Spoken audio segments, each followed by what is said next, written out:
We should be live, yes? Yep, we're live. We're live. Okay, cool. 'Cause I'm still setting up screen, so here we go.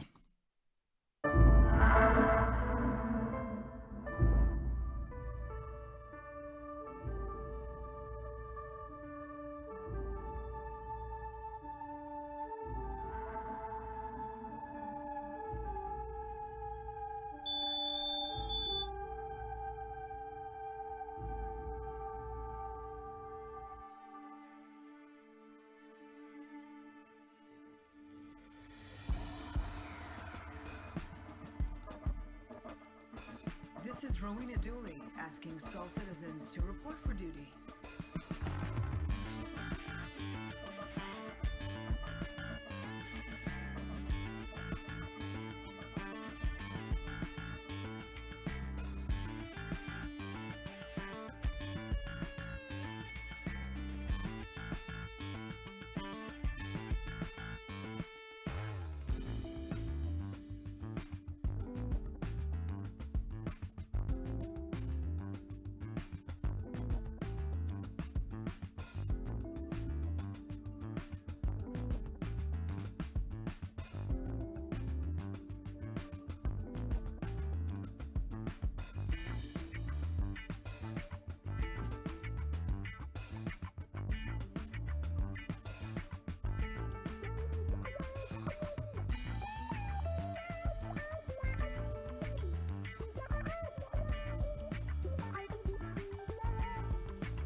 I've been staring at the moon.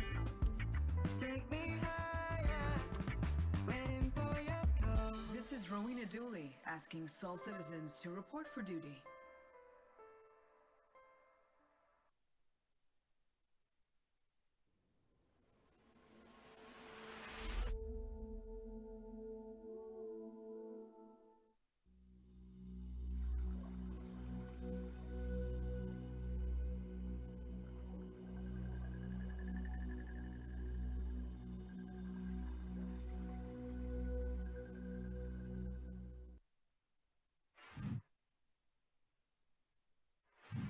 Greetings, greetings, greetings. Welcome back to Soul Citizens. I'm GriffinGamingRPG, and we are back. Today is Sunday, October the 15th, and we're 1 week away from CitizenCon, and we are here with two of my favorite people, even though all my people are my favorite people, but I have to say that because they are very cool people.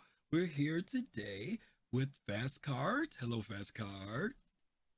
Hello, I'm fastcart FG, and I'm one of Griffin's least favorite people when I make jokes. I wouldn't say that. I wouldn't say that. The jokes aren't my favorites, but you're my favorite. Okay, I'll take you as the jokes. And on my left and on your right is the wonderful yoyoMeg. What's up, Meg?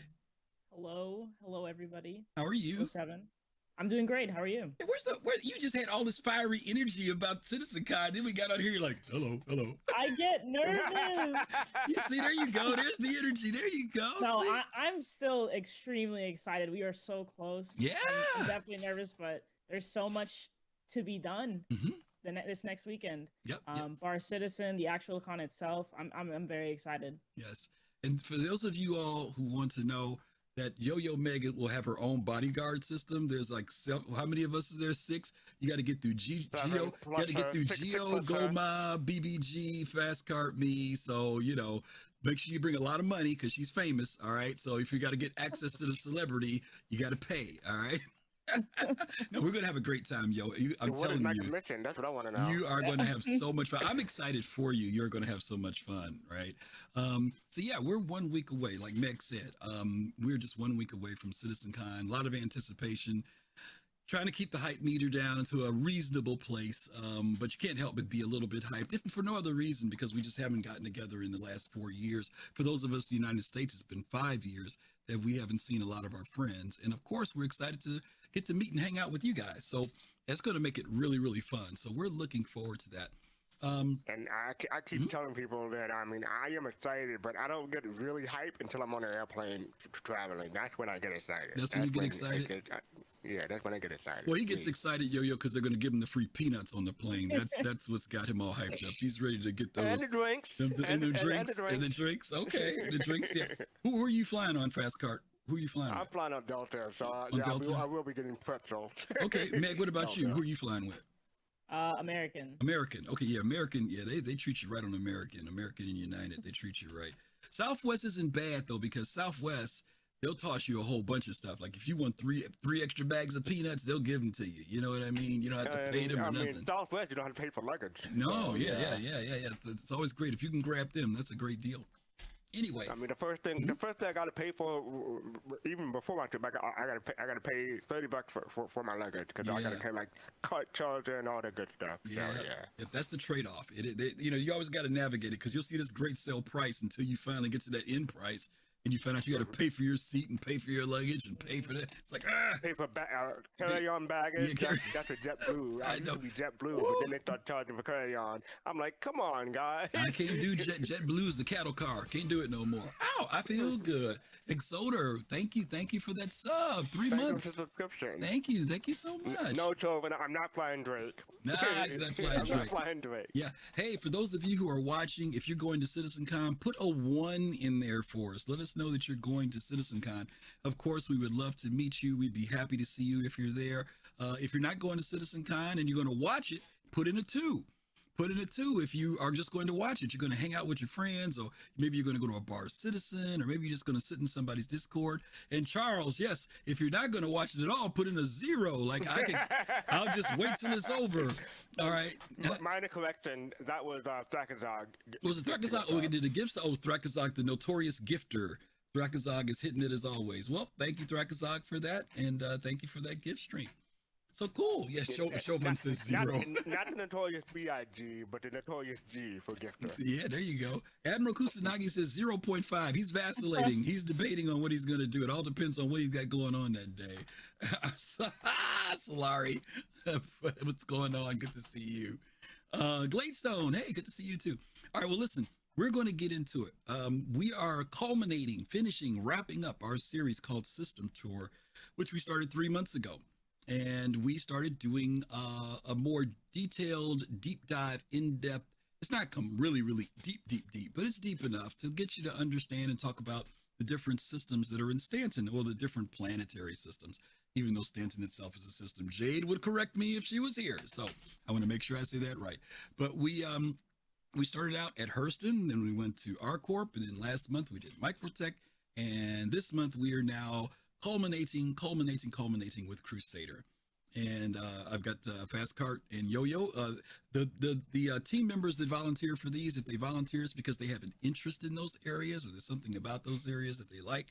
So they may smile a little bit when they talk about Crusader, because that is our latest and newest system of all the systems we have. So let's get ready to jump into it. Oh, but before we do, shout outs and applause to you all. Because, as you know, we've been raising money since the first week in June, for St. Jude Children's Hospital for their Play Live campaign. You guys have elevated us to $6,100. Yo-Yo, $6,100. They hitting it. And we're on our way to the $10,000 mark. Can we reach $3,900 by next weekend? No. But we're going to try. We are going to try. And we're going to challenge you to help us get that number closer to our $10,000 goal. We passed our $5,000 goal when we did our 12-hour live stream. You guys have pushed us up another $1,000 within a week of that. And we're hoping that you guys can push us up another $1,000. And if we do get to the $7,000 point, we will be giving away a brand new merchantman. Thank you for not saying what I thought you were I was going to, but I decided not to do that because I figure, saying it once, people get it as a joke. If I say it more than once, people might think it's real. So yeah, we are going to give away. Like the hot tub stream supposed to be real. Yeah, oh yeah, right, exactly. Yeah, no hot tub streams. So we are going to be giving away a brand new merchantman if we hit the $7,000 mark. So if you guys would join that, we also want to give a special thanks to our angel donor. who donated probably 70% of what we gave away over the last few weeks to the community. They have a heart and a passion for St. Jude Children's Hospital, and they have some weird love for us as well. So we really appreciate that angel donor who has just been looking out for the community and just going the extra mile to make this campaign beneficial, not only to St. Jude, but also to those of you who've been watching and participating. So shout out to them as well. Okay, that's it. We'll stop for a commercial break later on that. But let's jump into it. We've got a lot of reading, as you guys know, when we do these shows on the systems. It's a lot of reading, not a lot of videos, just some images and stuff that'll come up. But don't forget, if you want to ask questions, I'll make sure that you guys can put questions in the question queue, because I don't have that running because I restarted my computer. So let me get that going. But why don't we kick us off? Yo-Yo, if you don't mind, would you mind opening us up with our kickoff there about giving us the background on Crusader? Yes.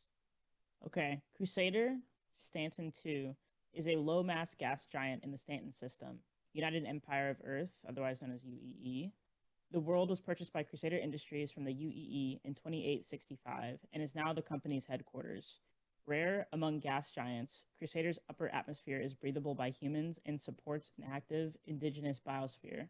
The company settled Crusader via a complex network of floating platforms that had been constructed by the UEE Navy in 2855 as repair dry docks for its capital ships. Okay. Now, Yo-Yo, you came into Star Citizen what year? Do you remember what year it was when you started playing?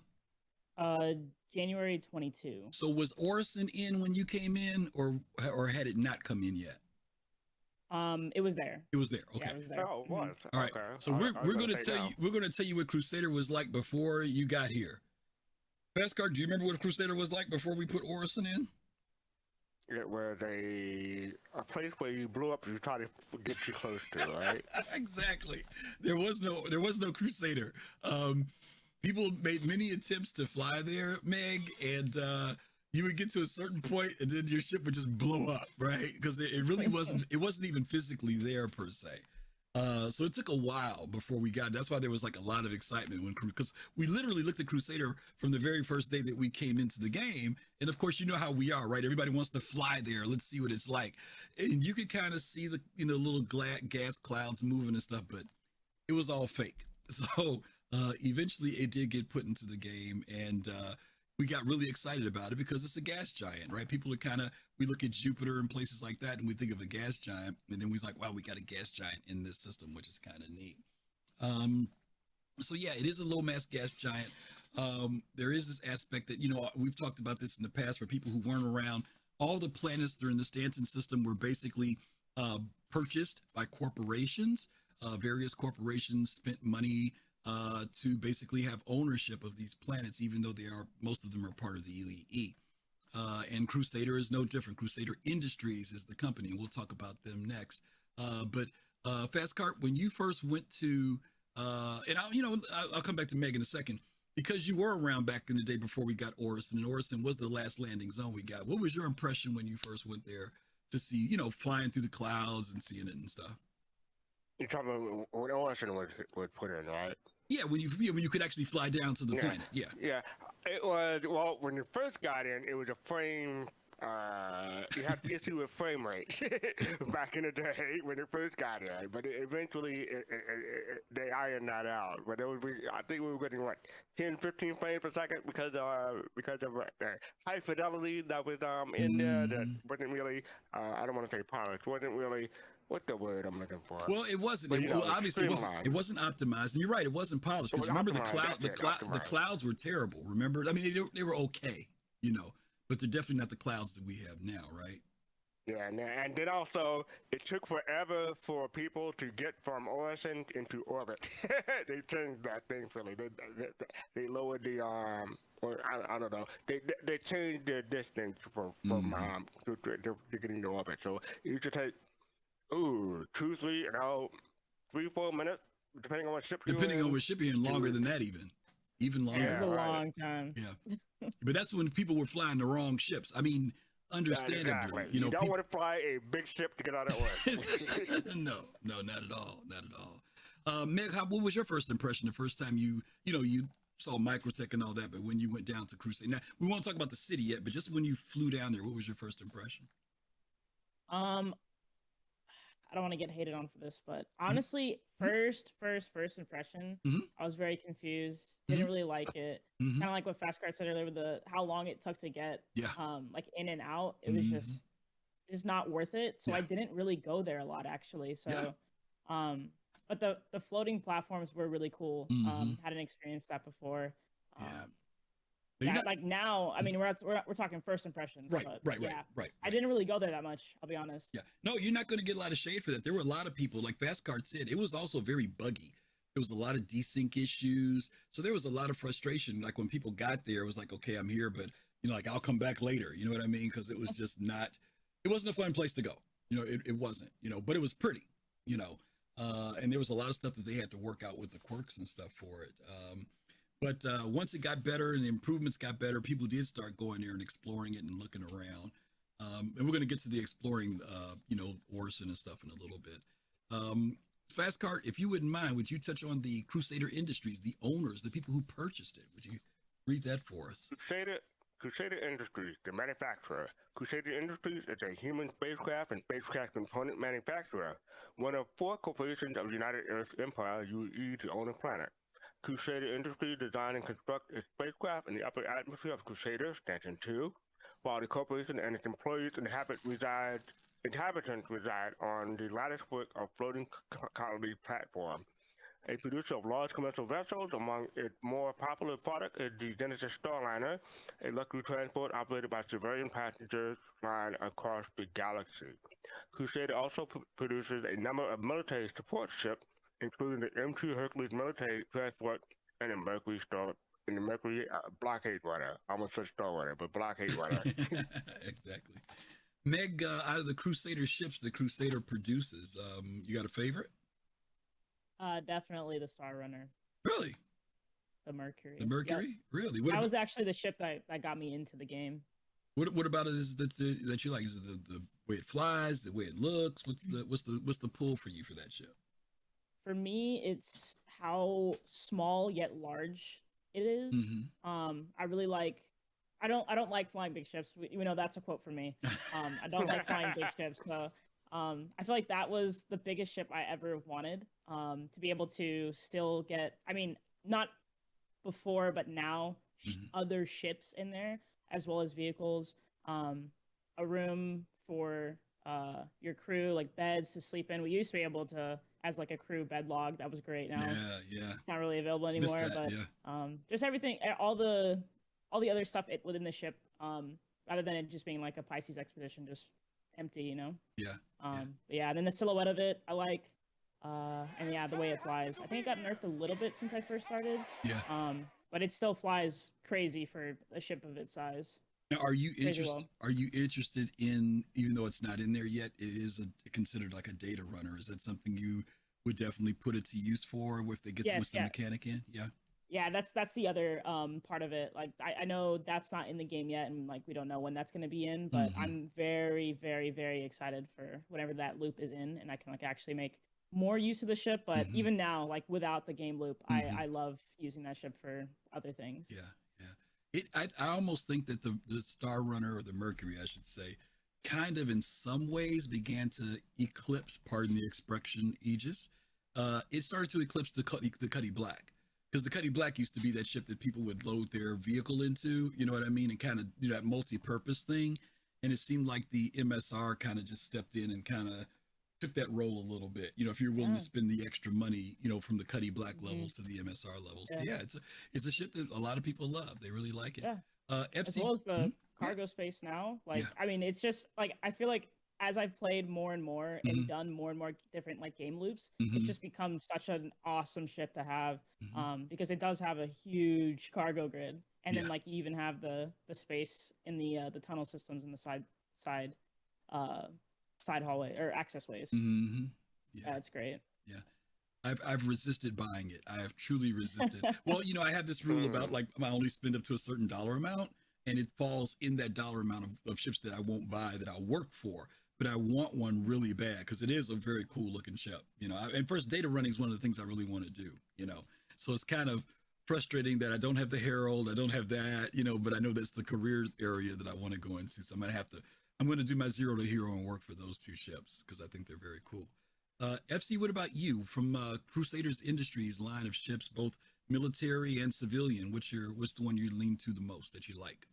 I would want to say the E1, but it's not out yet, so I'm gonna have to say the Mercury, the same as Meg. So Okay. yeah, I like it because of the cargo size and the speed. It's one of my fastest ships, and yeah, I mean not much more that I can say about it because I mean, I go back and forth between the C15P and the MSR for my daily runner, but yeah, it's a favorite of mine. Okay. And as far as like more military, I do have an M2.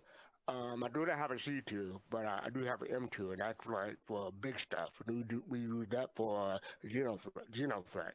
Yeah. Meg, I know you've been around for a little bit now, so you're no longer our I don't know what you want to call it, our Padawan. You've been around for a while now, so you're in veteran status now. You're veteran status now. Before this show, were you familiar with Crusader Industries' lore, or was it not until this show? Were you familiar with like the company itself? I was like before this show, not when I first started. Absolutely, it was not familiar, but I'm a bit familiar. Okay. I'm probably going to learn a lot from the show though. Okay. Sure. Yeah, I hope so too. Because for me, there's a lot about this. One of the good things about doing these shows is that it forces me to kind of go back and look at stuff because first of all, I forget stuff, but then there's this stuff that they put in with the lore team that they've expanded more and more. So we're going to read that. Let's take a look at the history of Crusader Industries. There are a lot of people out there who may not know that there's a pretty interesting history with them. Makers of the Genesis passenger liner, an extensive fleet of cargo transport ships, and cutting-edge shuttles, Crusader Industries is a titan of the aerospace industry, a company so powerful and prominent that it purchased a gas giant in the Stanton System to house its current headquarters. Despite its extraordinary success, founder August Dunlow was always proudest of the company's commitment to charitable work, and to this day, Crusader Industries remains one of the most generous corporate donors to nonprofits across the UEE. As Dunlow famously said, "What good are profits if they don't lead to progress?" Over the years, some have interpreted this quote to mean that business need to constantly invest in themselves to stay on the cutting edge, a strategy Dunlow deployed as CEO. However, according to Francis Kinnelow, author of Dunlow's authorized biography, The Progress, Dunlow so passionately advocated was social rather than financial. The betterment of humanity was his lifelong passions ever since he witnessed and was forever changed by one of the most shocking events in UEE history. August Dunlow remained Crusader Industries CEO for nearly 5 decades, retiring in 2846 to focus on full-time philanthropy. Several CEOs followed in his wake, each one committed to Dunlow's promise to devote a percentage of profits to charitable organizations, though some did so with more gusto than others. In 2865, Kaplan convinced Crusader's board of directors to purchase a low-mass gas giant and its 3 moons in the Stanton System from the UEE. Kaplan was convinced that the latticework of floating platforms built by the military would be an ideal place to save credits on the construction of their massive ships. She was right. After consolidating operations there, Crusader reportedly saved 40% on the back end. A significant portion of those savings was passed along to the consumer, while they also provided increased support to charitable organizations. Today, Crusader remains atop the list of companies providing charitable donations. The good that it has enabled across the empire is undeniable. However, some critics have questioned whether more good could have come from the company's if it had reduced its charitable spending to provide stricter security. One expert calls Crusader's rising security costs the biggest financial threat to the future of the company. So we put the link in there for you guys with that history. I did not put the entire history. The history for Crusader is super long, but I kind of gave you the beginning of it and kind of the end of their history, just so you'll know, because it talks about who Kaplan is and how Kaplan became CEO. I don't know if you've noticed this, Meg. Have you noticed that? And I hate to even admit this because there's a certain person in our chat who's just been bragging already. Have you ever noticed that when you go over toward Port, where Port O was, where Seraphim is and stuff, the criminal activity is a lot more. There's more of it versus at Hurston. You see the Hurston's cops stop you just when you try to pull out of the hangar. Have you noticed that? Oh yeah. Okay. Yep. And that's part of what they're talking about. That's why we've got the issue over there with the Nine Tails or whoever it is that's over there with the stuff.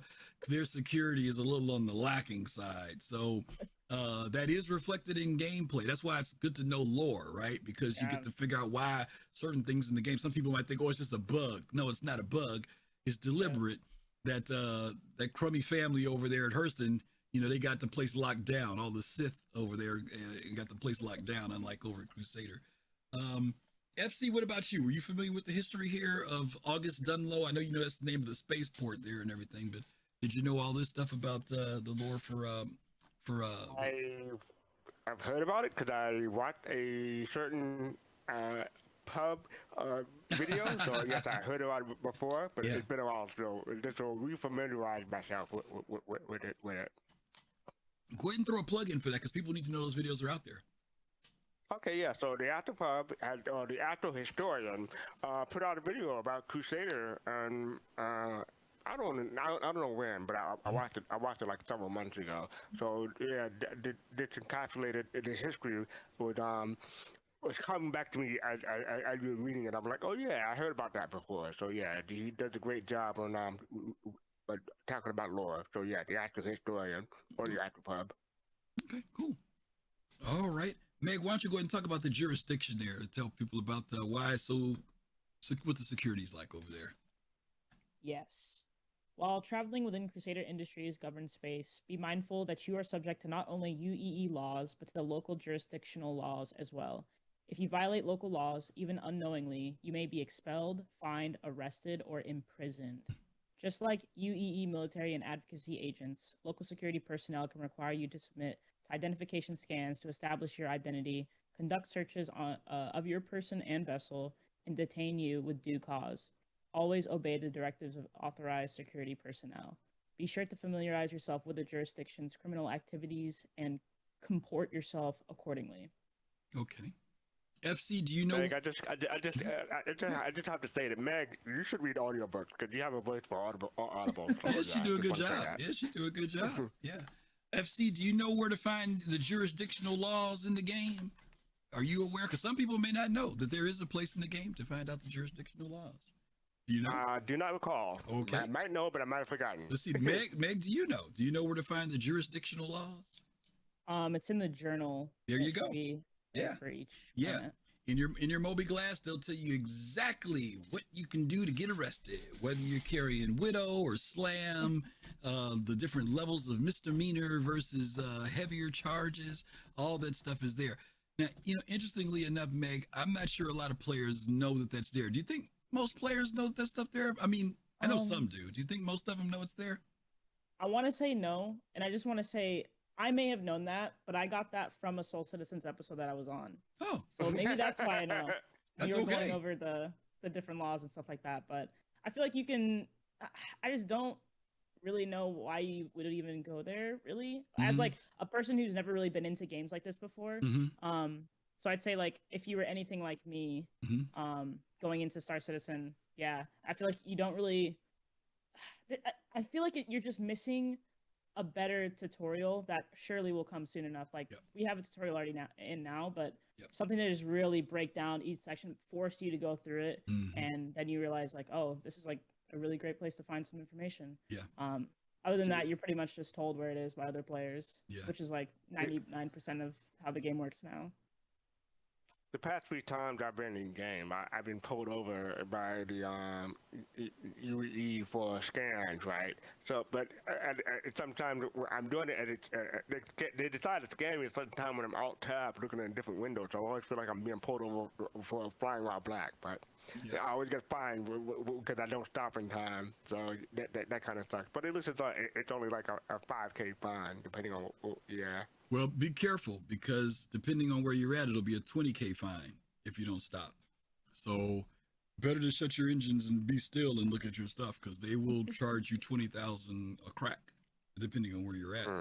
To your point, Meg, the Moby Glass is an issue in and of itself, because a lot of people don't realize the importance of the Moby Glass. You know what I mean? They get that introductory thing of how do I get somewhere, but they don't realize that the Moby Glass is supposed to be like your guidebook to the game. So, and like you said, the journal, see, it used to be back in the day, the journal used to pop open first and then you could move around. This is way back when they first put it in.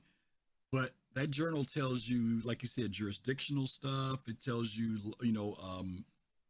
stuff about the market, like what prices are going for. There's a whole bunch of stuff in there that, because it's not completely implemented, they don't talk about. But I agree, they have to figure out a way to let people know that that is there, for them to access. Otherwise, they'll be breaking laws and have no idea, you know what I mean, that they've gone into some area. I mean, some people know it because of the drug running, but there's still a lot of other people that don't know.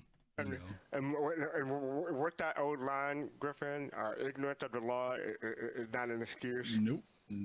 They sure not. It's expensive too. All right. Fastcart, why don't you hit the one for Orison for us? Yes, sir. Orison is a city based on a series of interconnected platforms located in the upper atmosphere of Crusader, Stanton 2, originally constructed by the United Earth Empire, UEE, Navy, to provide repair facilities for the capital ship. Crusader Industries look at the existing infrastructure as an ideal location for their commercial shipbuilding operation.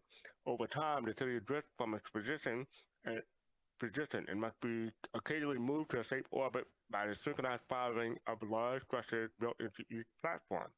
Due to the gas giant Crusader's natural beauty and the presence of unique fauna such as the storm wall, Orison has become a popular tourist destination for visitors to the Stanton System. Cloud Center serves as the main hub for habitation, tourism, and commerce. The Skyway Center provides public transportation between platforms. Very cool.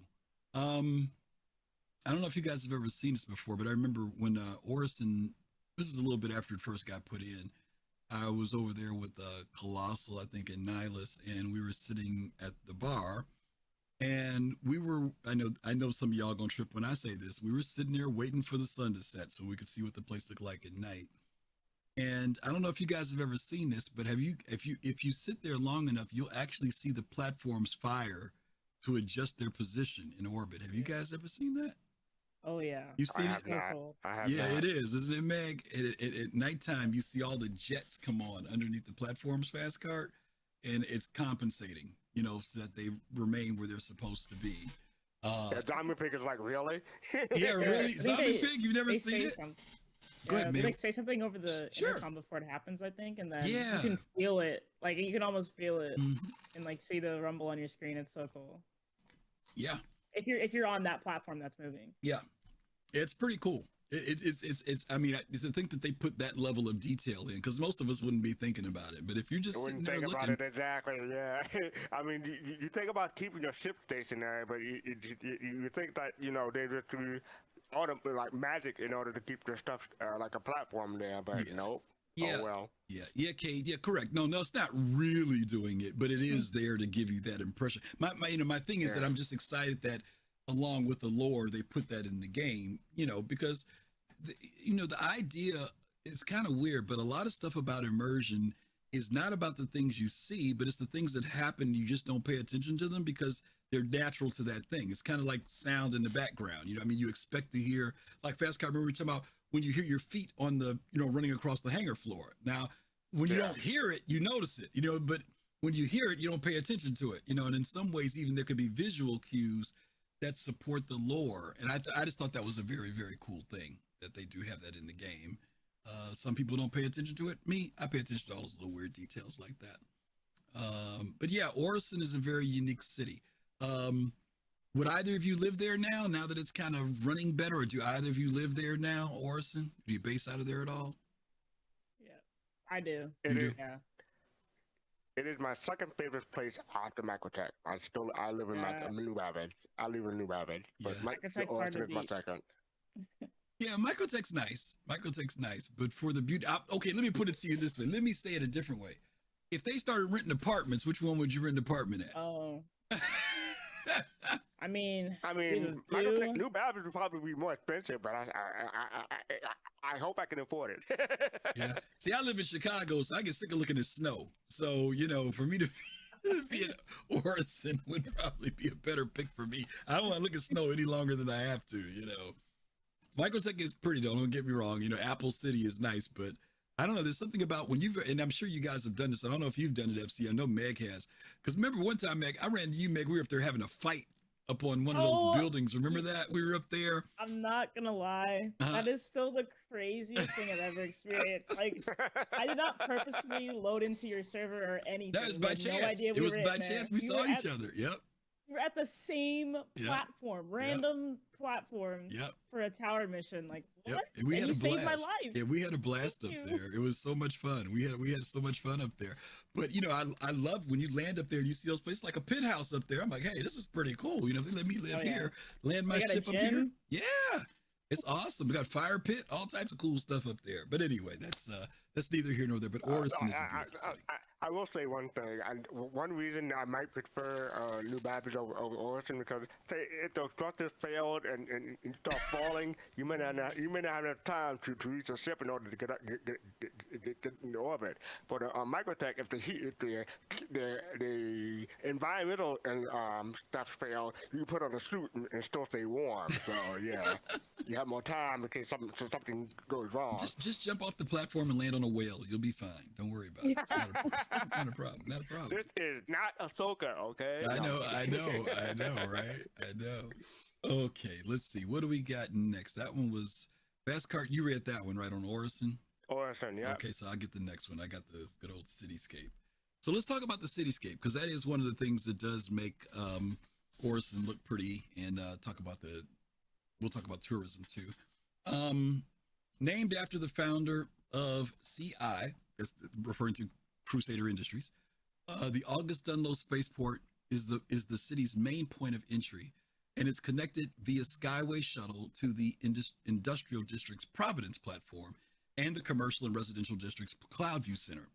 The Cloudview platforms contain residences, shops, places to eat and drink, a Crusader Industries showroom, the Orison General Hospital, and Crusader's Visitor Center with other amenities. Parks and other plant-filled areas built to invoke nature are scattered throughout each district.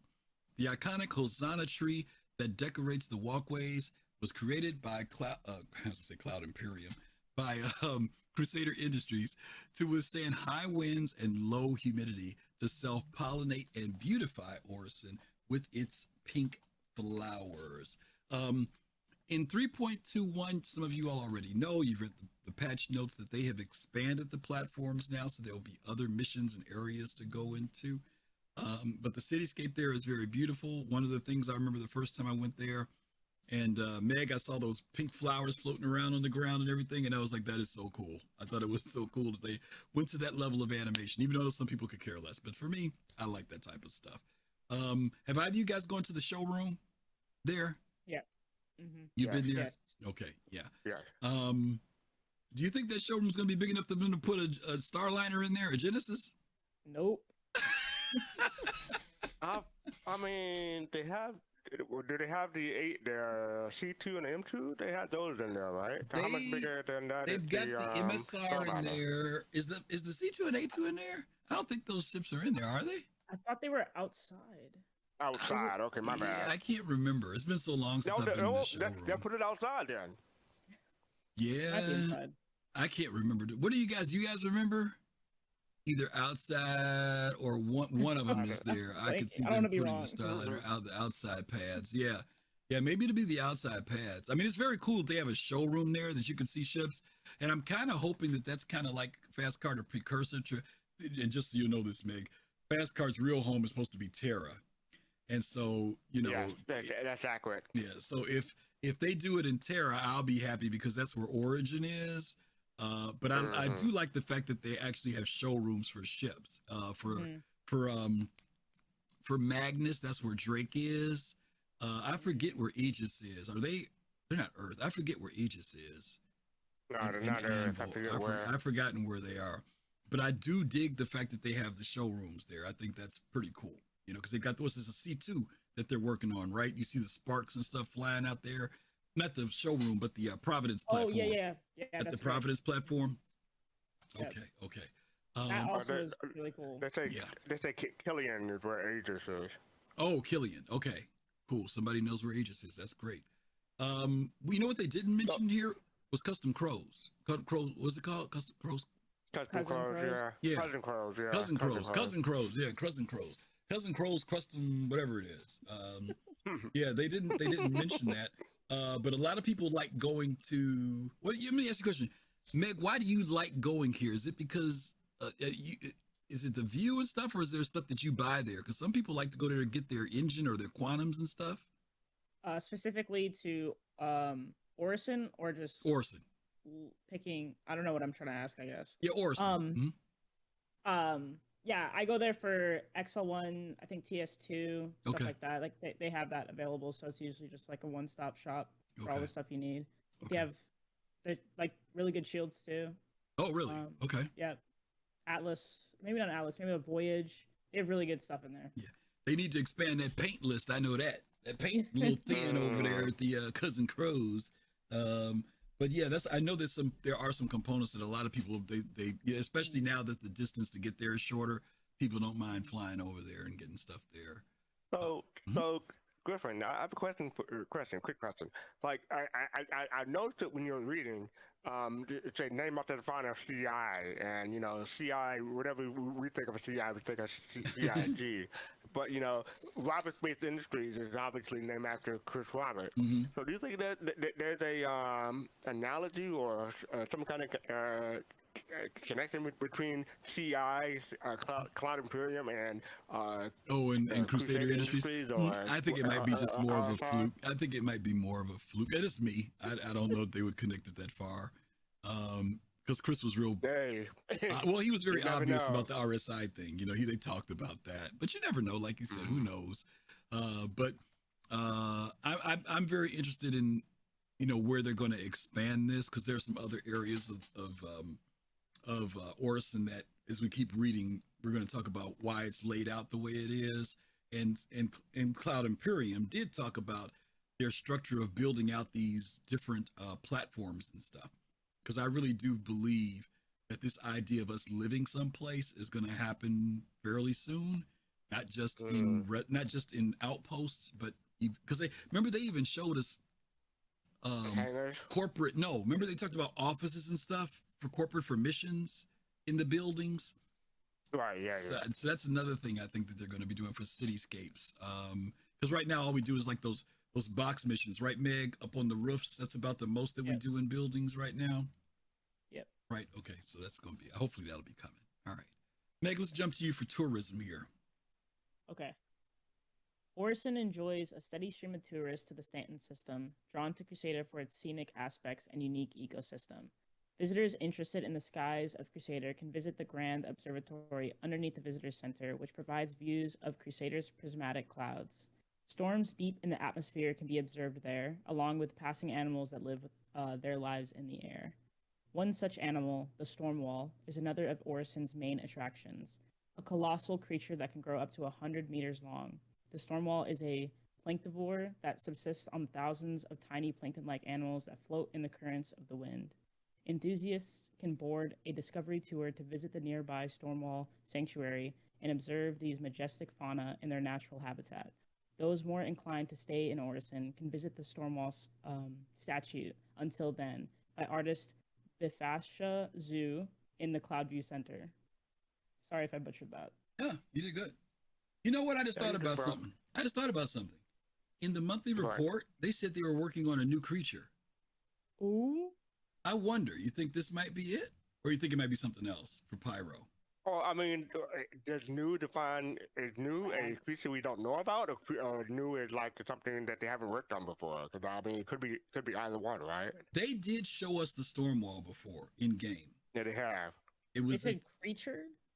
yeah, some type of animal, some type of something that they were making. Fauna, yeah. Or fauna. Yeah, they showed us the storm wall. I wish I had pulled the video. When IAE was at Orison, in that opening sequence, right at the end, you see the storm walls Yeah, very briefly, and it's hard to see. You Yeah. missed it if you're not looking If in the you're right not place. looking, yeah, they show them. But these things are pretty big. They're the size of a starfarer in length, so they're pretty big. Yeah, I know. So it'll be they're pretty interesting. Yeah, But, the president brings up a good point. It could be the pyro crab because they're working on pyro. well, it could be. Yeah, it could be the pyro crab. Yeah, I agree. I just noticed that they were working on something. But tourism is a big thing here. People come here to come and chill and relax and have a good time. They've got the convention center there, which we're going to talk about in a minute. And I know was it a show we did, or was it just a stream? What did we do that time, Fastcart? We all went up to the bar and Colossal was passing out drinks and he got drunk. That was a Saturday shenanigan. Was it a Saturday? Yeah. We had about maybe 14 people up there at the roof sitting around the fire pit and watched Colossal pass out several times. We had a good time there. So that was our touring and having a good time that day. But yeah, tourism is a big thing here at Orison. And I am curious to see what CIG will put in. You guys have any ideas of what will make people want to go places? Like, could that be like a reputation thing?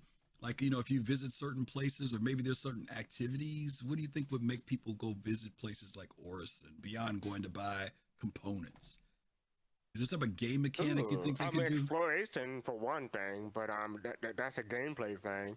Mm-hmm. As far as getting reputation, maybe there's a guild or something in game, or maybe a player-run guild. That, you know, if you prove that you rated at certain places, you get reputation in that player-run guild. Mm. But yeah, as far as anything official, I'm not sure.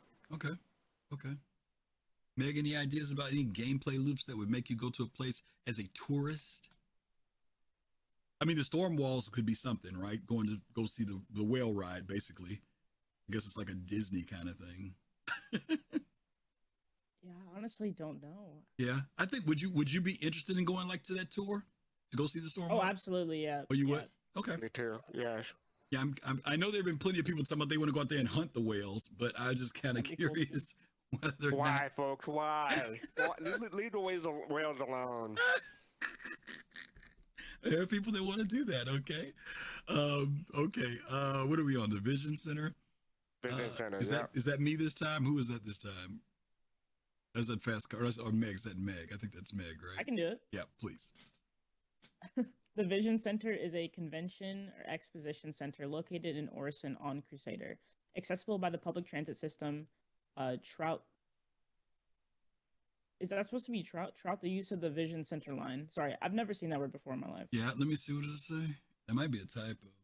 Through the use. Through. Should be through. Through. Yeah. My apologies. Sorry. Oh, yeah. I'll That's redo it. I'll redo that's it. a typo. Typo. I'll start from the top. Okay. Is everybody ready? Yep. The Vision Center is a convention or exposition center located in Orison on Crusader, accessible by the public transit system through the use of the Vision Center line. She's such a perfectionist. Thank you for reading that for us. Absolutely. THRU. God, how did I get my capital letters there? Through. Trout. Through the use. There we go. Yeah, trout. Yeah, trout. That did not make sense. Vision Center is our newest convention center. Is that correct, Fastcart? That's the newest one, It right? feels like it, yeah. Orison is the last one. Yeah, that's our newest center. The convention center has at all the cities when we've had them have been kind of bare. We just have like the IAE and then you never use them again. But just Never used recently them as- they yeah. started using them again. Meg, what did they tell everybody? What they started using the convention centers for, Meg? What? Oh, you don't remember? Oh, I thought maybe you had been there before. You haven't been there other than Crusaders? IAE? Yeah. Yeah, I've been there. Yeah, but what else did they do other than conventions? Oh, maybe you haven't been there. I But have a this. guess. I'm probably wrong. Oh, I feel Fast, like I know, but I'm just blanking. that's okay. Fastcard, help her out. What is it? I think it's Invictus Week, right? No, other than Invictus. What else? Okay, You said yeah, no, I don't IE. You I said mean- IE. Well, I'm sorry. Well, Invictus is I other meant to than say, IE. whatever the convention. I said, other than the convention, what else goes on at the convention Oh, I don't know. centers? Other than convention. Oh, really? My bad, no. Oh, I don't Meg, we got to get recall. Fastcard in the game more. The go-kart races happen there. Oh my gosh, I have forgot been there. about that. See? Yeah, I forgot about that. yeah, the That's a racing. bad time. Don't go there. Go raid. Your wheels fall off. You get stuck. Yeah, The Joker gets away. yeah. But you know what? I am glad that they found some other use for them, but I'm hoping they find some other uses too, right? Who was that? Abyssinian. Abyssinian. Thank you, Abyssinian. Yeah, Thank you. Abyssinian. Thank you for the Thank you. sub. You know what I would love to see happen there, Meg? I would love for them to do, and I know this may be kind of weird, but I remember seeing what was it? It was when Facebook was changing over to their thing. Metaverse. And they were doing the meta thing, and they were doing the live concerts where you could go into the virtual world. Oh. I would love for them to have some type of virtual concerts, where you could go there and actually see performances and stuff. You have to buy your ticket and show up, and that would be another form of tourism. Cool if the acoustic in the auditorium actually affected what it sounds The like. audio I don't sound. think they'll do that. Yeah. They might do something like that, but I don't think they'll do that. But I would love to see. I just want those. I want these places to be places that literally, like when we're playing the game and you look up on the billboards and stuff, they'll say there's somebody performing on this particular day. You know what I mean? When you go over there, there's an actual concert going on, and maybe if you go, you gain reputation for tourism. You know what I mean? Just because you attended the concert and stuff. What Parker said too. What's that? Spectate Atmo races, just like any Yes. event or something Being like able that. to That'd be watch. really cool. Oh, that would be so cool, right? They could put the big screens up and you could watch stuff from there even. I mean, there's a lot of stuff other than the conventions, right? That they could use those centers for, which is like what happens in a lot of places, right? They use them for big scale things and then smaller scale events too that they could have. And I'm sure there's some other stuff that you guys have, future Travis Scott concert. Beyonce. Oh my Yeah, goodness. Beyonce. Yeah, there you go. Yeah. But I would love to see the convention centers become even more, instead of just this once in a while thing. That literally there's like fastcart, we're talking about LA, a rotating schedule. You know what I mean? Because then that makes players look and see what's going on, what's the latest thing happening at these locations. I mean, Chris Roberts does have people know people in the industry, so maybe he could get Celine Dion or someone. Yeah. And Anonymous, thank you for the 20 gifts. Oh my God, Anonymous again. Thank you so Thank much. you. Oh God, we gotta listen to James Brown. James Brown 20 times. Here it comes. Every week we're gonna start having to hear James Brown in our sleep with this happening. But thank you so much, Anonymous. Y'all give a shout out to Anonymous who's been supporting. If it's the same Anonymous or a different Anonymous, we always appreciate Anonymous, folks. Yeah. So thank you for giving out so many wonderful gift subs. Gave you a Griffin. Did I get a gift sub? Oh, I got a gift sub. Okay, I can put some icons out there now. That's great. Thank you for telling me that. All right, so that's the Vision Center. Yeah, very, very cool thing. All right, let's move on our list here. Jade, I'm not Jade. I was going to say Jade because I was going to say Jade will probably enjoy this conversation. Just read, so it's my turn. No. I was going to say Jade will probably be into this particular topic because I know she's into the whole Stormwall thing in the Whales. So we got to listen to James Brown. Fastcart, it's on you this time. I'm just going to ignore James Brown, but we appreciate the sub, so thank you. Yep. Indigenous life, Stormwall. The Stormwall is a warm-blooded vertebrate indigenous to Crusader, Stanton 2, United Earth Empire, UE. It was discovered in 2855, and 3 workers assembling Providence platform for the UE Navy were startled by a stormwall rising from the depth of the planet's atmosphere, causing them to drop some of their tools. The stormwall is the largest known animal with the ability to fly. Some stormwalls can reach 100 meters in length upon reaching adulthood.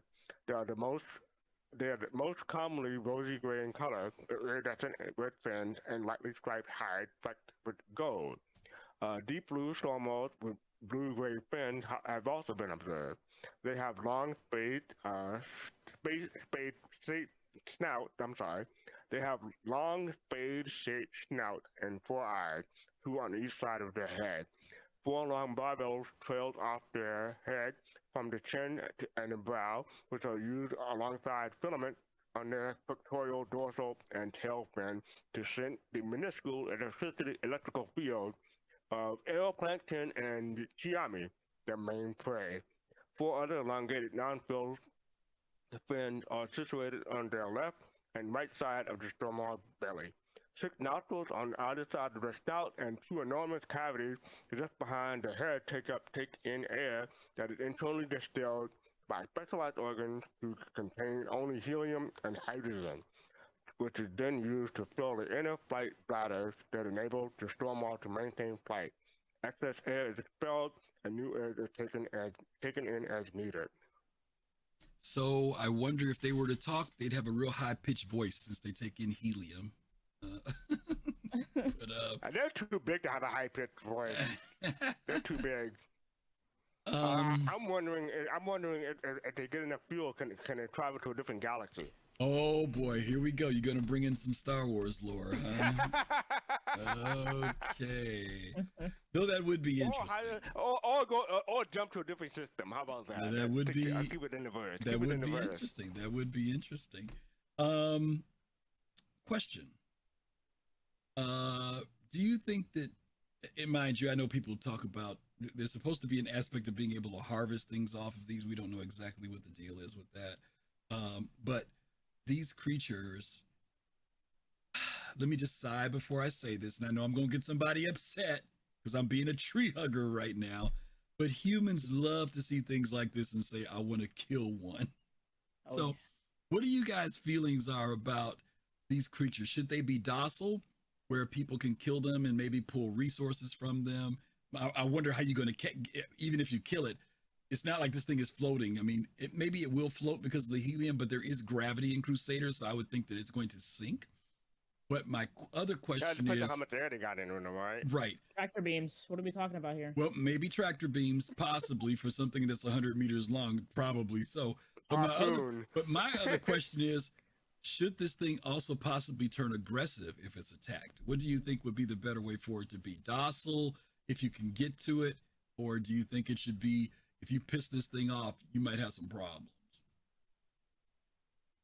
I am of the opinion. I'm of the same opinion with you, Griffin. I am a tree hugger, so I'm like, why would you want to mess with these things? I mean, unless they have some kind of, I don't know, Captain Ahab something, moment? some kind of processing that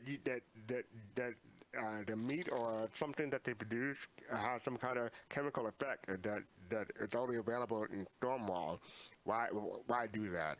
But yeah, I think they probably will be docile until attack. And if they do get attacked, didn't they say they have some kind of electrical field thing? So they might use But that's that for, as some kind of. well, you see what Risto said. Risto said they should have an EMP. He meant an EMP. Hey, that works too. That would be interesting I if don't they know could. how that would work. If they could do I an mean, electrical, that would work, but I don't know how it would work. Put it that way. an electrical shield or field would be interesting. You know, you take a chance on it if you get caught in the field. But I don't know, Meg. What do you think? You think they should be docile and harvestable? Like, you know, like literally you could capture one and harvest it for resources, or do you think it should be more of a, not a predator, but you know, if you mess with it, you know, it's a 50-50 shot. Yeah, Gomab said it, and I agree with Gomab that they should be peaceful but super deadly when attacked. I think it makes sense to have things in game that you can scavenge and try to sell. Like if it is against the law, then that means, you know, if you can get a hold of it, it's probably worth a lot of money. Yeah. So I think that would be cool to be able to do that, but yeah, I guess that's all I had to say. I don't know. Well, no. To your point, I do have an alternative. When they get attacked, they have a call, put on the call, and then they heard and come at the attacker. Ooh. So you're screwed if they do I'm that. You got to take it out in one hit, otherwise. Yeah, you got some problems. Yeah, I think the I like lore that. the lore says that they're protected at the conservatory. Now it doesn't say out in the wild. So basically, the places they take you to for tourism, those are protected by Crusader Industries. But if they are wild, you know, where you can find them in other places, I don't know if they've designated that if you find it out in the wild, it's also still considered a protected animal. It'll be interesting to see where they go with that, you know. But I am very curious to see them on the tours and everything. So I wonder if they'll let players be tour guides. That would be pretty cool. It's going to be automated probably, but it would be kind of cool. It's probably going to be automated. I don't see them letting players. I take it as a tour guide job. I mean, well, put it this way: players can do it. You know, can do their own things outside of the official NPC one. Okay, fair enough for that. Fair enough. I did. By the way, I did turn off James Brown's microphone while he was counting down so that you could read. So I'm going to turn his microphone back By on. the time I finished, he would have been done. No. He was still going. Trust me. He came up about 8 more times, so I turned him off. All right, but I got him back on. Yeah, go was ahead, gonna Meg. say. Mhm. Actually, wait, no. I think I just totally forgot what I was gonna say. That's okay. Uh-huh. If it comes back, just give us a shout. Not a problem. All right. Who read that last one? Was it? Who was I remembered. I did. Go ahead, Meg. Go Okay, ahead, go Meg. ahead. I remembered. So with the jobs, they do have like a rating system. Like if Mhm. you revive somebody, give them medical support, or any of that transport and stuff like that. Right. I could see them like maybe potentially that it would be cool if you could. Same with like the E1 coming out, Right. being able to transport the Starliner, being able to transport people, and it not be an actual mission, but like if it was a mission, it'd be nice to have that rep grind instead of box delivery missions and the stuff that we're used to.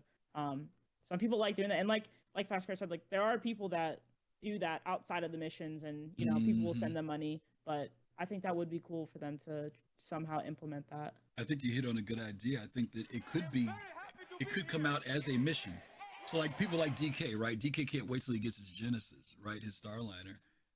Or people who have an E1, even though they could, like you said, NPC automate it so that, every 15 minutes one goes out. But maybe there is a mission for someone. If you take one, you can pick people up and take them in there and get reputation for it. No reason why they can't be a part of people who are into transport. I think that's a good idea, Meg, that people would be able to find a different way to gain reputation. And, there's reputation that you can get from a lot of areas, not just like, let's say it's touring. But there also could be reputation for the different, like Crusader itself. You know what I mean? You've done something for Crusader, and that gives you a better status as a visitor there or having residency there. You kind of earn your way of being at these places. Or maybe it affects your rent. You do some good stuff in Crusader, your rent is cut by 20%. Who knows? Like you said, there's a lot of ways that they could play with it. That drives economy. It makes it so that you're always having to do something. If you want to keep that rent, without your rent increase happening, fastcart, without your rent going up. You get a discount on fueling and putting ammo into your ship. Yeah. You could get discounts, all types of cool stuff they could do. There's so much room for things they could do to kind of keep players constantly, in other words, you don't max out on your dough. You're always going to need to be making money to do something in the game. So, all right, let's go ahead and talk about this newest one, Seraphim Station. Who's that on? Is that on me this time, or is that fastcart? I believe that's you, Griffin. Me? Okay. Seraphim Station is an R&R-owned space station located in the trade lanes above Crusader, offering breathtaking views of the planet below.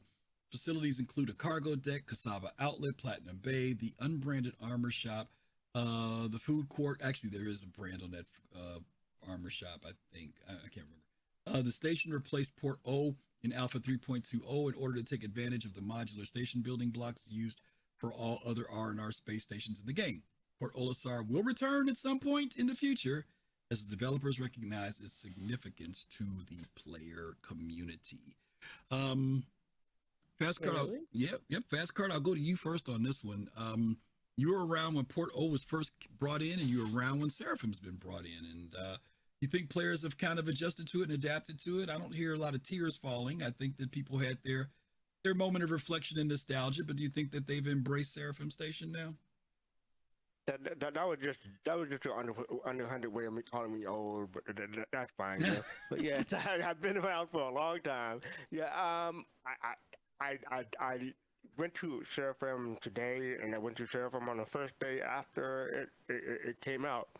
And yeah, I do miss Port Olisar, but I mean, eventually I think this will become, this is a good stand-in for Port Olisar. But what was your specific question about? Well, my question was, do you think that the player base has embraced Seraphim? I know there was a little bit of so-so about Seraphim. Some people kind of felt like they were looking for a different design. you know, that they kind of felt like it was like more of a copy and paste to, Yeah, you know. I had that feeling, but I mean, because the thing is, I myself, I got lost in it. I've yet to find the Galleria. I know it's there, but the food court. I mean, Oh I yeah. know it's there, but yeah, I haven't been. I thought I had to watch a video. I'm like, this can't be all it is. So, like, what am I missing? Because I must have to take a left turn at Albuquerque because I can never find that thing. It's But yeah. it's in a location that you wouldn't think it would be. I Mhm. found it for the first time today, and I was like, oh, that's where I it should have is. followed you. Yeah. Yeah, Yeah. you know, As far as the community goes, I think it's too soon for them to say that they've embraced it. But that's my opinion. well, as much as I love Port Olisar, I'm glad that they were able to give us something that accommodates all ships now, because that was one of the other problems with Port O. The ship sizes and changes over the years and came to a place where certain ships couldn't even come out of there. So at least now. Also, I think it's great because it cuts down on pad ramming, because you know they have the little Yes. cubby thing that you have to land in to get your ships in and out of. Yep, it has reduced that. And of course, the other things that we gained by getting this is we have the military aspect of it on the far end on your right, which is where security will be for when you're doing bounty hunting missions and you have to turn in people. So we didn't have that at the old station. There are both to fastcart's point, the hangar pads or hangar landing areas, plus there's pad areas to land. Also, we got a cargo deck, right, which we didn't have before. So now there is a cargo deck, which gives some room for that too. So I'm really curious to see what this one's going to be like. You know, Everest Harbor and Bajini both move cargo and freight from a station, or orbital station, down to, in Microtech, to land masses. But this one is moving cargo and freight down to a cloud city. So I am kind of curious to see what moving items back and forth is going to look like, because you can't take a whole, I mean, not that you can do it on the other planets, but I am kind of curious to see how deliveries will be done down in Orison versus the other places where I can see how delivery can be done a little bit easier, or have more flexibility. Maybe that's a better way of putting it. But we'll see. One of the great things about Seraphim is that if you can find the Galleria and the food court, it has more options than Port Olisar. That's also another plus. Yeah. Yeah. And more merchandise from the stores. Yeah. And by the way, just so you guys will know, for lore's sake, when you check out the page for Crusader, you'll find out that Seraphim has significance to Crusader as well.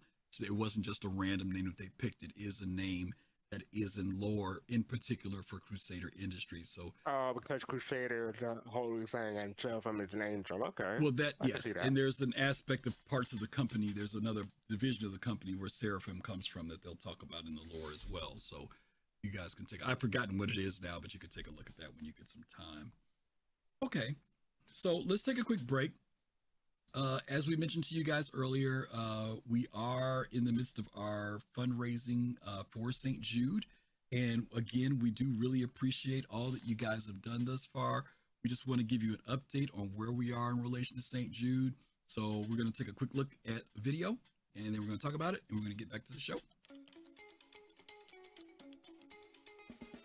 St. Jude Children's Research Hospital and YouTube are teaming up to help end childhood cancer. In September, supporters from across the nation come together during Childhood Cancer Awareness Month to raise money for the kids of St. Jude. And that's when YouTube gamers will be posting videos and live streaming to raise funds to support the life-saving mission of St. Jude. At St. Jude, families never receive a bill for treatment, travel, housing, or food, because all a family should worry about is helping their child live. Money raised also supports the research that leads to groundbreaking medical discoveries that St. Jude freely shares around the globe. I can only imagine as a parent the relief that they feel when someone like St. Jude steps in. I think it's a really good lesson for us to realize that we need to do more, and we can do more. It is a huge step in the right direction, a huge step in helping just people and giving back. It's all for good, and we have a responsibility, a social responsibility to help out.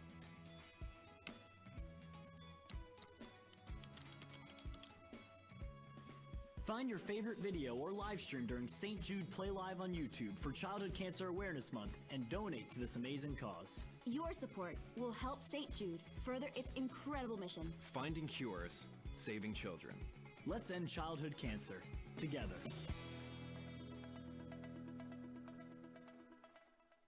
All right, gang, that is it for St. Jude this week. As you guys know, we have been climbing the ladder in our giving, starting out at our $500 tier, and each milestone has been coming up every other week. You guys now have us at over $6,000. There are only 4 more tiers. 4 more tiers. Look at all the tiers that you guys have accomplished thus far, and we are just short of reaching our next tier of $7,000 for St. Jude Children's Hospital. Can we raise that today? Can we raise it within the week? I know we can do it. So we're going to ask that if you haven't given, if you'd like to consider giving to St. Jude Children's Hospital, please do. If you've done it already, again, we really appreciate you. Don't forget to share it with other people. Let them know about it. We're going to be advertising all week because this is our final week on this St. Jude campaign. We've been doing this since June. We're wrapping it up with CitizenCon weekend next weekend. I know. And so this weekend, we're going to give you what the final results are and the final numbers. But we do really appreciate all that you guys have done for St. Jude Children's Hospital. It has been an amazing ride. And again, to our angel donor, thank you so much for supporting us. Thank you. You guys have just been fabulous. And again, we are at $6,100, $900 short of our next level of giving away a brand new merchantman. Okay. All righty. Let's get back to it. Let's see. We left off with Seraphim, right? Yes. So we're on Cellin now. Okie dokie. All right. I'm going to take it to Yo. Yo, this is on you. Let's talk about... no, I know you want to talk about the other planet. So I'll let fastcart do Cellin, okay? Because I know which planet you want to talk about. So Cellin, Stanton 2A, habitable, no. Equatorial radius, 260 kilometers. Cellin is the natural satellite of Crusader. The moon is volcanically active and has over 100 volcanoes. Named after the youngest of 3 siblings featured in the 24th century children morality tale A Gift for Baba. This moon features over 100 currently dormant volcanoes that are said to represent Cellin's simmering anger. Burning with volcanic activity, Cellin is the counter of her icy sister. Although the volcanoes have been dormant for hundreds of years, the surface is dotted with thermal geysers that erupt without notice. The largest of such geysers can destroy heavy vehicles. Highly corrosive clouds of gas are regularly released from the moon's surface, creating a low visibility and damaging anything caught outside. Philip Jude built the first permanent homestead on Cellin in 2906. On 2904, October 2nd, Pat Farley completed the first successful solo circumnavigation of Cellin on a ground vehicle. Notable location: Farm, Gallet Farms, Gallet Family Farm, Farm Terra Mills Hydro Farm, Mining, Tram and Myers Mining, Research, Hicks Research Outpost. Okay, very cool. Cellin, I remember back in the day, Meg, before you got into the game, one of the things that was important to us about Crusader was this was where we got Port O, but it was also, we didn't have Hurston, we didn't have Microtech, we didn't have, we couldn't go to those other planets. And so you went to these moons. That was where we always would go have our fun, basically. And Cellin, even though there wasn't a lot there at the time, there was another reason why people would go to Cellin, and we'll talk about that in a second. But I'm like really hoping that when we read the lore of this whole thing about these volcanic areas and stuff become a real gameplay factor for us in the game, so that when you go there, CIG has talked about the fact that they will have, like, we have different type of flight suits and armor, that environmental suits will actually be significant. In other words, if the atmosphere is corrosive, expect that your suit is going to start taking damage and wear. You know what I mean?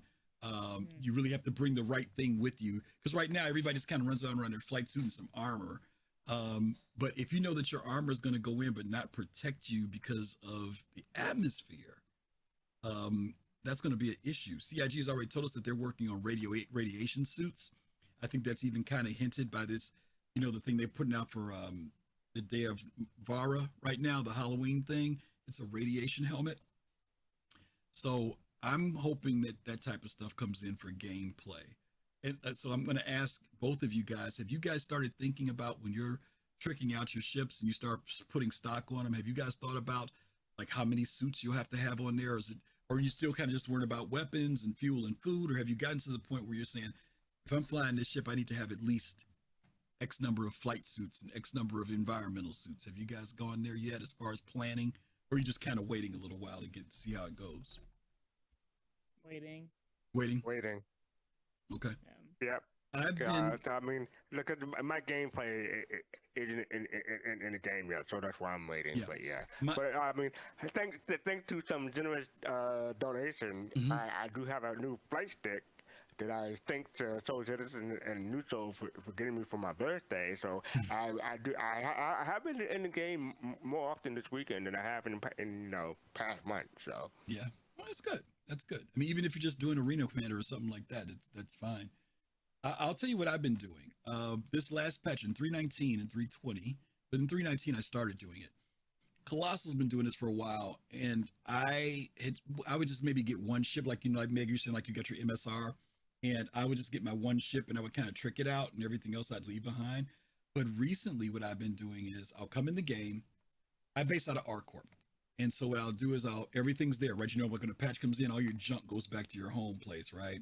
So I'll go there, then I'll go up to Bajini and I'll transfer every ship that I know I want to be able to do. And I put them in Bajini. I don't leave out of ArcCorp anymore because leaving from the space station is much more expeditious and fast.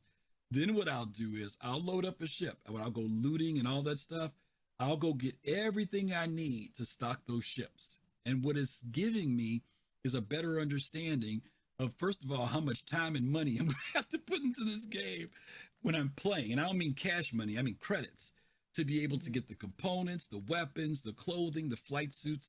And now that they're starting to put like where storage works, like, you know how like gun racks actually work now, lockers actually work.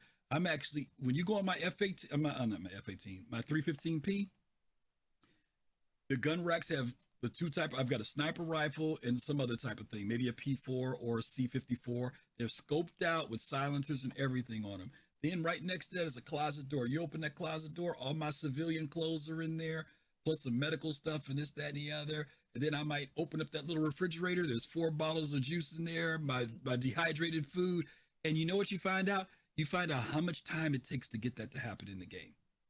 And so I'm doing it now because this is playtest time and this is like a cool time. And I can start realizing to stock my ship, it's going to cost me 28,000 UEC. And I start getting a general idea. Now, mind you, we know that the economy is going to change, and those numbers are going to change, but it does give me an idea of what it takes for me to be able to stock up my ship. So I'm just suggesting for people to start doing that because we're getting closer and closer to where your credits are going to mean something beyond buying components and weapons. But you're really going to have to start thinking, because Meg, you were saying this earlier about being able to log out in your ship. You know, it's not going to be this thing of every time I wrap up the game, I'm going back to a station. A lot of times, especially when new systems come in, you're going to end up logging out on a moon, a planet, or in the ship. And if you ain't got the stuff with you, you know, it's going to be a thing. So that's what I've been doing. And also, not only with the economy change, when they do switch over, the starting credits was switched over because right now you're starting with AUEC. When the game actually launches and goes live, you have UEC, and that's based off your packages or whatever UEC you might have bought with real money. Yeah, and I think, how much do you start with when the game starts? Does anybody remember? If you didn't buy a package, I'm going to start with 23,000 because my game package. You had a game package, but what happens if you don't have a package? If you just came in the game with a what do you call it, an Aurora? 5,000? Do you come in with 5,000, y'all? 5K? I know I'm starting at 5K. I don't know if I use a referral code or not. If you don't, I wonder if it comes with the package. That's what I can't remember. It's been so long. 2,000. Woo! You can't buy a fly suit when you come in the game. See what I'm saying? So it's like you start. I also want to say this might not be important, but for where the game's at now, right? I run into like a moon where you have 8 seconds and you're passed out. You can't breathe. I will run into a bunker naked and grab your run stuff out with a bunch of stuff. Right, that's cool. If they change it to where like you can't do that, like you're dead as soon as you exit your ship. I don't know what I'm gonna do. You can do it because that's what I do. That's how I grind stuff. No, you can do that. I mean, as long as you park your ship close enough to the door and you hold your breath, you can make it. You might be about 15% health when you get to the door. Well, no, I know what she's saying because I've done that before. Like when I've left the helmet, Meg, I didn't have a helmet, and I jumped out and I said, "Oh my God, I don't have my helmet on," and I sprint. And then I'm praying that there's a freaking med pen in there, right? Because I gotta run back, you know. Yeah, how fast? So for example, like we're talking about Cellin, I might have already immediately forgotten, but there are places where it's a toxic environment. So if you walk out and it takes you like 1 second, is that enough for you to be like poisoned to like where you get like you're dead before you can get a med pen? Let me tell you something that happened to me last week. And people keep trying to tell me this is not what it is, but I'm telling you, I think that's what it is. Have you gone on Hurston and taken a helmet off recently? Have I? Recently? I've been, yes. Have you seen the effect? It's so bad. You've seen it, right? Yeah, right. I have. Right. I've been helmet hunting on. They didn't say anything. They didn't say anything about that. Dude, nothing. Fastcart. I thought I was going crazy. I did too. Fastcart. You get out the ship, and it's like I was there with you were with I me, right? Your vision's blurry. You're walking like you're drunk, and it takes 15 minutes to walk 500 meters. It is the worst thing in the world. And Colossals loves it because that's his freaking home. But and guess what? That old fake bag doesn't work either. I put one of them. It doesn't work. The bag didn't work. I tried it. The bag didn't work. A fake. That bag did not work. I was so mad. Fake news. Go Mob was with me. He was looking around for me. He found a bag for me. He said, "Griff, I got a bag for you." I ran out the building and passed out, fell out and hit the ground. I said, "This stupid bag doesn't work." So just so you guys, I was watching AC Vertigo, and he had the same issue, and he was like, he said he doesn't think it's oxygen deprivation, but I mean it's the poor air quality. It is. It's the air quality. The air quality is bad, and your heart rate starts racing. So again, to Meg's point earlier, this is why that Moby glass is going to be important, because your Moby glass tells you what the atmospheric conditions are outside. Even when you come out of the Habs at Lorville, as soon as you come out the Habs, there's a big thing up there that tells you whether the oxygen is good or bad that day. So they're starting to implement this stuff in the game. So it is going to mean something for us to get used to this when we go to Meg's point. It's going to be important that we start paying attention. But yeah, Meg, they snuck that one in, caught me completely off guard. I was so upset. Griffin, I just thought of a new profession, selling helmets at the Hurston gate or door or whatever you want to call it. Right. So Colossal, he meets you at the hangar with one of them bags and gives it to you. All right, let's talk about this. Don't work. Let's talk about this next thing with Cellin, because I told you there was a reason why we used to go to Cellin, Meg, back in the day, and this is actually one of the reasons why people would go to Cellin, and that's Security Post Korea. So I'll read this one, and then we'll let Meg do Daymar. Security Post Korea. Security Post Korea, also Korea is shortened as the SPK, is a brand new outpost built to house the extended Crusader security presence in this sector. The station is now protected by full-time Crusader security who, alongside guarding the fabled CrimeStat terminal, have begun storing confiscated materials and contraband around the place. Korea's current functionality in the persistent universe is to serve as the only location for outlaw players to hack the station's advocacy computer using a crypto key and wipe their CrimeStat rating. Meanwhile, Asiato text contractors, non-outlaws, can earn money for preventing and stopping attempted hacks of the system. Other missions, such as the Korea Sweep, also take place here. So Korea has gone through so many changes. I mean, now we're kind of seeing it fleshed out beyond what it was in the earlier days. But FC, tell folks what Korea used to be like in the early days. It was just a little bunker thing, right? That people could use their ice pick or the gadget to clear out their crime stats. Before that, you don't remember what it was before there was a time when crime stats weren't even there. You've forgotten what it was like. Oh, in the early days. Do you know what it was, Yo-Yo? Did anybody ever tell you what Korea used to be like in the early days? Okay. In the early days, we knew it was supposed to be, it was Security Post Korea, but there was no security there. There were no people there. There was no NPCs or anything. But people used to go there because they used to do loot drops there. This is before we got loot drops on moons and planets. So there were boxes on. I don't know if you know how when you go up on the second floor, Meg, they've got those areas with the gates, those like little rooms. Yep. There used to be a cache of grenades in there. There'd be rifles, all types of stuff like that. Then that main room, that's like a computer room that lets you look out on the deck. There was a gun rack there, and you could get weapons and stuff there. Then they used to keep whiskey. There was whiskey bottles and liquor that was hid there in different places, and you could get those. And those would spawn in, and people would get those too. That was the only place you could get that. But that was like the first kind of loot drop place, one of the first loot drop places that they put into the game. So people would fight, and like they would spawn like every 20 minutes. You know what I mean? So people would be like trying to hold the place down until the spawn counter went by so they could get more stuff. So it's changed. Then eventually, to fastcart's point, they brought in the thing when we started getting crime stats. They put the computers in there, and then like you said, you'd go in with the crypto key, and back then you just go in with the crypto key and you'd wipe your crime stat. Then they added NPCs. So this is kind of like the constant progression of it growing, you know what I mean, over time. And now they've got the whole thing there with the, you know, the NPCs are there, and people can come there and get missions and all types of stuff. And of course, it's much more difficult even to get into the station now, because they throw the kitchen sink at you when you try to fly in. Have you done that, Meg? Have you tried to fly into that joint? You have? Have you figured out the trick to get in? Yeah, I actually stopped doing that though, and I just eject myself. Yeah, that's that was always the way to get around it. Out of the yeah, because sometimes, it feels weird. Like, I don't know. Oh no, I know what it is. It like doesn't matter sometimes at the end of the day, because a pirate ship will come through and blow up your ship anyways. Yeah. Even if you hide it. Yep. Yeah. So I've just started to jump out. That's the way to do it. Eject. That's it. This is the EVA over to that bad fella. I'm not making it out of here alive. No, it's a lot of fun. What I do hope that they do, and I don't know if they've done it recently. When I went there the last time, the NPCs were not that great. The station was crazy firing, but the NPCs, I just EVA'd out a certain distance out with a sniper rifle and just took them out from a distance. It wasn't that big of a deal. And I really want them to have that same level of capability where they're not out there carrying C-54s and stuff, but they got sniper rifles. And if you're out there EVAing, they can pop you.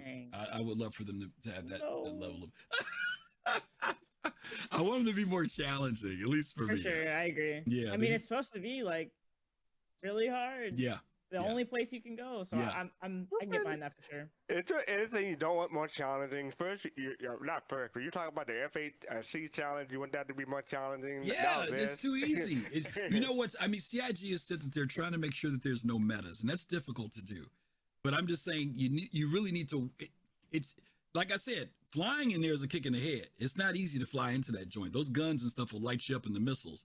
But like Meg said, if you EVA out, you can get in pretty much with, you know, you just got to be careful, because they do have a lot of NPC. Like there were probably 20 NPCs on those platforms, at least, just to get inside. But like I said, you EVA out a good enough distance, you got a P4 or AO3, and you can just headshot them and pump them all up, and you just walk on in after that. You know, it's not that big of a deal.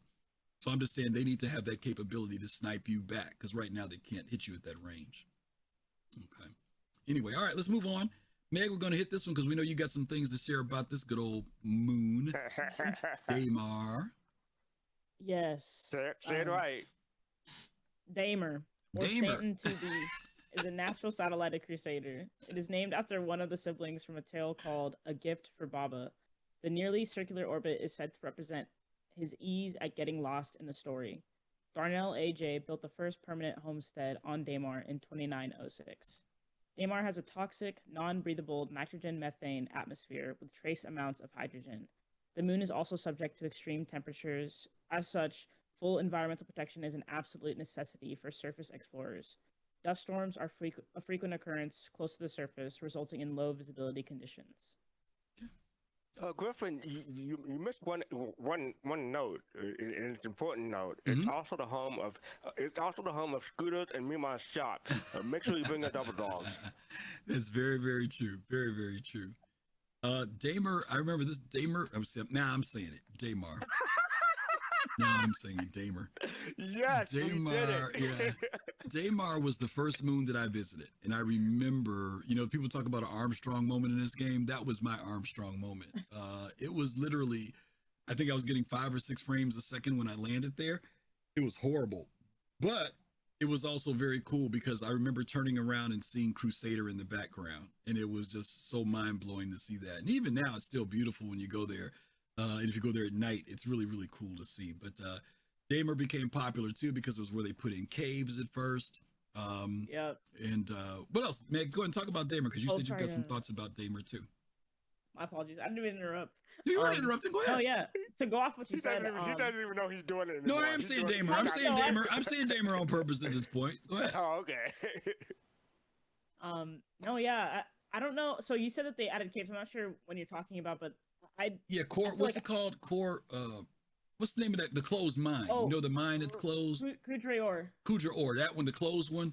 That was one of the first ones that we got. I should say mines, but you know what I mean. Cave. The original cave stuff was that. Mm-hmm. Yeah, and there was another. I don't know if this the one that they put those with the crustaceans in. I don't know if that one's new. Yeah. Those are new. Well, they're a couple patches back, but yeah. Okay, yeah, that the sand caves. The cave. Mm-hmm. Yeah, they look so. Don't they look good? Beautiful inside. They do. Yep, they look great. The lack of lighting, the peaks of lighting, it's great in there. And yeah, I just wanted to touch on the Daymar rally. In case I'm sure a lot of people know about it. I actually don't know 100% about it. I'm hoping to participate this coming year. They have done it 3 years in a row, I believe. So they're pretty much lore at this point. Yeah, they are. Yeah, and I think it's teams of 4, 2 race drivers and 2 support crew. And they go through different. I'm trying to pull it up real quick. I can probably drop a link to this as well. Jay said it started in 2018. Yeah. But they go through like these different checkpoints, and it's more than just like a race. Like you have to exit your vehicle, hit checkpoints, check in with people. So it's a really, really, really cool thing that I hope to get into next year. But if y'all don't know about that, y'all should definitely check it out. And I can drop this. There's a whole website as well. That might be a fake link. Yeah, I'm glad you mentioned it. We're going to do a show. We've got a show in my mind for kicking off at the beginning of the year, talking about how different things that community members have done that are now being picked up as a part of what CIG is doing. And you're right. It started out as a basic community event and has now grown to literally have impact on both the lore and the development of the game, which is very, very cool. Very, very cool. Fastcart, since you mentioned Daymar, why don't you talk a little bit about what we enjoy about Daymar that somebody else from the community has done? Like I said, it's a home of Scooter and Mimar Stop. But in real life, Wiki, a good friend of Soul Citizen. He's like to put out content featuring Daymar, basically. He always starts out showing the moon and saying Daymar, misspelled of Daymar. And Wiki, he's always funny. His videos are coming anyway from a minute to 4 minutes, and really quick, and they're always funny. Always a pleasure to watch. So yeah, that's Wiki Scooter in other words. Yeah. Now they have added some new things to Daymar over the last patch, or a couple patches back. They added some of you guys have taken the mission for when you get the bounty mission, where the 600i is broken up and part of it's above ground, part of it's down in the cave area. In fact, the video that just came out for the 800 for the F8C was shot on that set. You know what I had never done, Meg? I always went in and killed that guy because he was up top. I never went down. I never knew all those ladders and stuff and lattices were down there. And I was like, oh my God, there's like a whole thing down here, which was very cool. Yeah. I had always just been at the upper part. Mm-hmm. No, I just want to say that's another place where the audio within, like if you go down to the bottom inside the ship, I think it's like the front of the ship, I don't remember, but the audio, the creaking, like, yo, should I be in here or is this about to That's fall? how I felt when I was down there by myself. I was like, oh, I don't want to stay down here too long, because it's kind of creepy, But no, it is very cool. If you haven't had a chance to see it, FC, it's worth taking a look at it. They did the detail down there is just ridiculous. They just Meg put it all the way. Meg took me on a tour of the moons earlier, so we went to Cellin, and I step out of the MSR, I looked around and say, oh, this is cold and it's gray for Cellin. We went to Daymar, and it's like a desert. It's almost like a Taiwan type of feel. Yeah. But it had a clear sky, and Meg was saying like the wind can kick up and lower the visibility. I think that might have been one of the moons where people landed and the windshield got completely covered. Well, it was. We were there, and this is when they were doing the testing on wear and tear. And I think we were down we went to Kudra Ore. We were down in the mine. We were only down there for about 20 minutes, Meg. We came upstairs. The ship was entirely covered. The front windshield, you could not see out of it. I had to do third person landing at the station at Porto because I couldn't even see out the window because the wear and tear thing. I mean, it looked very realistic, but it just happened way too fast. You know, the ship was perfectly clean when we landed, and a storm came through, and you couldn't see squat. And it's not like you got some windshield wipers on the outside of your ship, you know. So until somebody go out there and rub the window. You take off and the wind will blow off the dust, but no. Yep. And also it had Daymar had a lot of mountains, so yeah. Yeah. And you're right, fastcart. I would say Daymar is kind of like our Tatooine. It is remind you of Tatooine when you go there. So very, very cool moon. Again, unlike some of the other ones we've talked about, the oxygen thing is non-breathable. So it's nitrogen, methane atmosphere. It's not a good place to take off your helmet. Let's just say that. And we're Cellin was like 35 degrees below zero Celsius. Daymar was a balmy 18 degrees Celsius. There you go. Yeah. There you go. All right, and let's hit this last one here. Another familiar place that folks know about. Yela. Let's see, I'll read that one. Yela, which is Stanton 2C, is named after the oldest of the three siblings featured in the 24th century children's morality tale, A Gift for Baba. This moon was a water ice crust, has a water ice crust, said to represent Yela's cool and calculating mannerisms. Wilma Ivory built the first permanent homestead on Yela in 2907. Emma Triolo was the first person to be born on Yela in 2909. Yela has an asteroid belt featuring many small locations of interest. Yela has an oxygen atmosphere as a 317.2. The atmosphere is breathable, although this cannot be confirmed for earlier patches.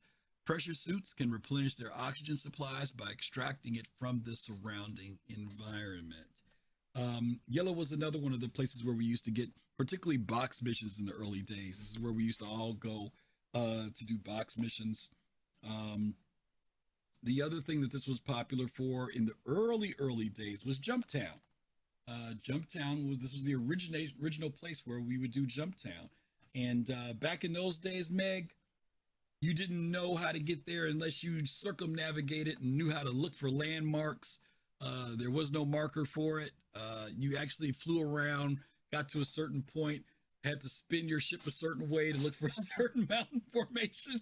I remember someone saying that you had to look for a triangle somewhere. Yeah, and then fly down to it. That was the only way you found it. So even if people told you it was around, you were hoping that maybe there was somebody else out there that you could follow. But if you were finding it like on your own, it was very, very difficult back then. We didn't even have markers for a lot of the places on the planets, and Jumptown was definitely one of them. But later on, of course, they made it easier to access. The other thing that's interesting about this, and it is the asteroid belt. fastcart, do you remember when we first went there and the asteroids were put in at Yela? Did you ever fly through the asteroid belt to go to Grimhex? I do not recall. Really? Okay, well, let's talk about Grimhex too, which we don't talk about here. I don't know why I forgot to put Grimhex in here. But Grimhex, also, Meg, you couldn't find Grimhex. You couldn't hit your quantum, like, you know how you can hit your quantum thing now and see where it is? That was not the case. You used to have to look for a certain cluster of asteroids. And because things were moving, you never, every time you jumped to Yela, you never knew if you were there. So you'd have to look for this certain clump. That's all I could describe it as. I think that chat, if anybody in chat remembers that, you used to have to look for a certain clump and then hope that when you flew there, it started to look like what you thought it was. and then that's how you would find Grimhex. Now, if you were lucky, you might have flown to Grimhex and somebody was either coming and going and you saw their ship, and that kind of helped confirm that it was in that direction. But I can't tell you how many times you would go out there looking for it and couldn't find it. Also, Big Benny's, Benny Hinge, right, was out there. And I don't know, have you guys both visited Benny? You both have visited Benny Hinge, right? Yep. Okay. Yeah, and Benny Hinge was another one trying to find, which was not easy to do. You guys got any thoughts about Yela or the Belt? Or let's talk about Grimhex too, because we can talk about Grimhex. I don't know how I got them for Yela, but I mean, sure. we did visit it. Yela, that was the last one we visited. It was not as bad as Cellin, but it for some reason, maybe because of the wind or something like that, my character body started to suffer from hypothermia. I could hear the heartbeat and started breathing hard. I was wearing a helmet and everything, so maybe I don't know why, but it must radiate heat better than the other moon did. Also, it was very white. It was kind of like a hospital, another Star Wars reference. And you could barely see Crusader and the sun when you look up in the sky, because that's how, how snow covered or snow affected it was when we went there. Definitely. You guys got any thoughts about that or Grimhex? Let's talk about Grimhex too. I'm going to put a description in for Grimhex. Okay. Meg, let me drop this in for you. I'm going to put it in the Streaming Alerts channel. You don't have to worry about going to the link. You can just read that for folks. And it's in Streaming Alerts now. Yeah, Meg? Nope. Just above us. I'll send it directly to you. Okay. There you go. Okay. I'm good to read it? Yep. Okay. The Green Imperial Housing Exchange, also known as Grimhex, is a housing exchange located in the Ring of Yela, Stanton 2C, that was closed in 2938 and subsequently fell under the control of criminals. Completed in 2903, the exchange was constructed inside an asteroid to provide affordable housing for workers and supervisors tied to nearby mining operations. Profits from rent easily covered the cost of maintenance until 2933, when most of the mines in the Ring of Yela began to decline. Many of the inhabitants left when their jobs ended, cutting off the station's main source of revenue, and it fell into disrepair. After it was officially shut down in 2938, squatters, smugglers, transients, and others moved in, and a black market established itself there, away from the jurisdiction of authorities on Crusader, Stanton 2. The first recorded usage of the nickname Grimhex was from a police interrogation of a local criminal in 2938. Okay. Grimhex. Do you guys visit there? Do you stay away from there? Are you scared of it? Have you visited the hospital? That's all I gotta ask. Scared of it, and I don't visit there. Nope. There's a nope for me. Nope. Oh God. What about you, Meg? Do you go to Grimhex? I don't frequent the area often, but I do like going there because my favorite armor set is there. It could be somewhere else, and I should just look it up, but I usually go there for the armor set because I usually home at Orison, so it's right over there. I don't have to fly anywhere else and just grab a bunch of things and then leave. I'm only there if I'm a criminal, which is rare. I'm good. You're good? You stay good all the time? I'm good. Okay, fair enough. Did you know that Grimhex was an acronym for that? The Green Imperial Exchange? Did you know about that? Okay, cool. Yep. A lot of us didn't know that in the beginning. We just heard Grimhex. I heard it before. Yeah, a lot of us did not know that that's what it meant. It was, we just heard Grimhex and we honestly thought that was the name of the place. Then we found out, it means something, right? We read the lore. I think it's in the building or something somewhere. It's crossed out. Mm-hmm. When you look at that digital billboard, when you first come off the elevator, it's actually the neon lights are flickering and it's kind of broken up. You know what I mean? Yep. Okay. Yeah, that's where I've seen that. Mm-hmm. And one final note: Grimhex is a home of our good friend, a brethren, right? Oh yeah, Grimhex Brethren. Yeah, that's right. That's his. That's his, well. That's at least he's named that. I guess that's where he. Yeah, because he's he's probably a criminal knowing him. But let's talk about this a little bit. Talk about the history of Grimhex. This was our station that we went to. Our first, I guess, other landing zone, Meg, back in the day. To be able to come here, we got this before we got Levski, and it was definitely known to be outlaw. That was the place you could go, and there was no armistice zone, and it was brutal in the early days. This is no joke. You think that people talk about Port Olisar? First of all, you had the problem of having to navigate into this sucker with asteroids. That was the first problem.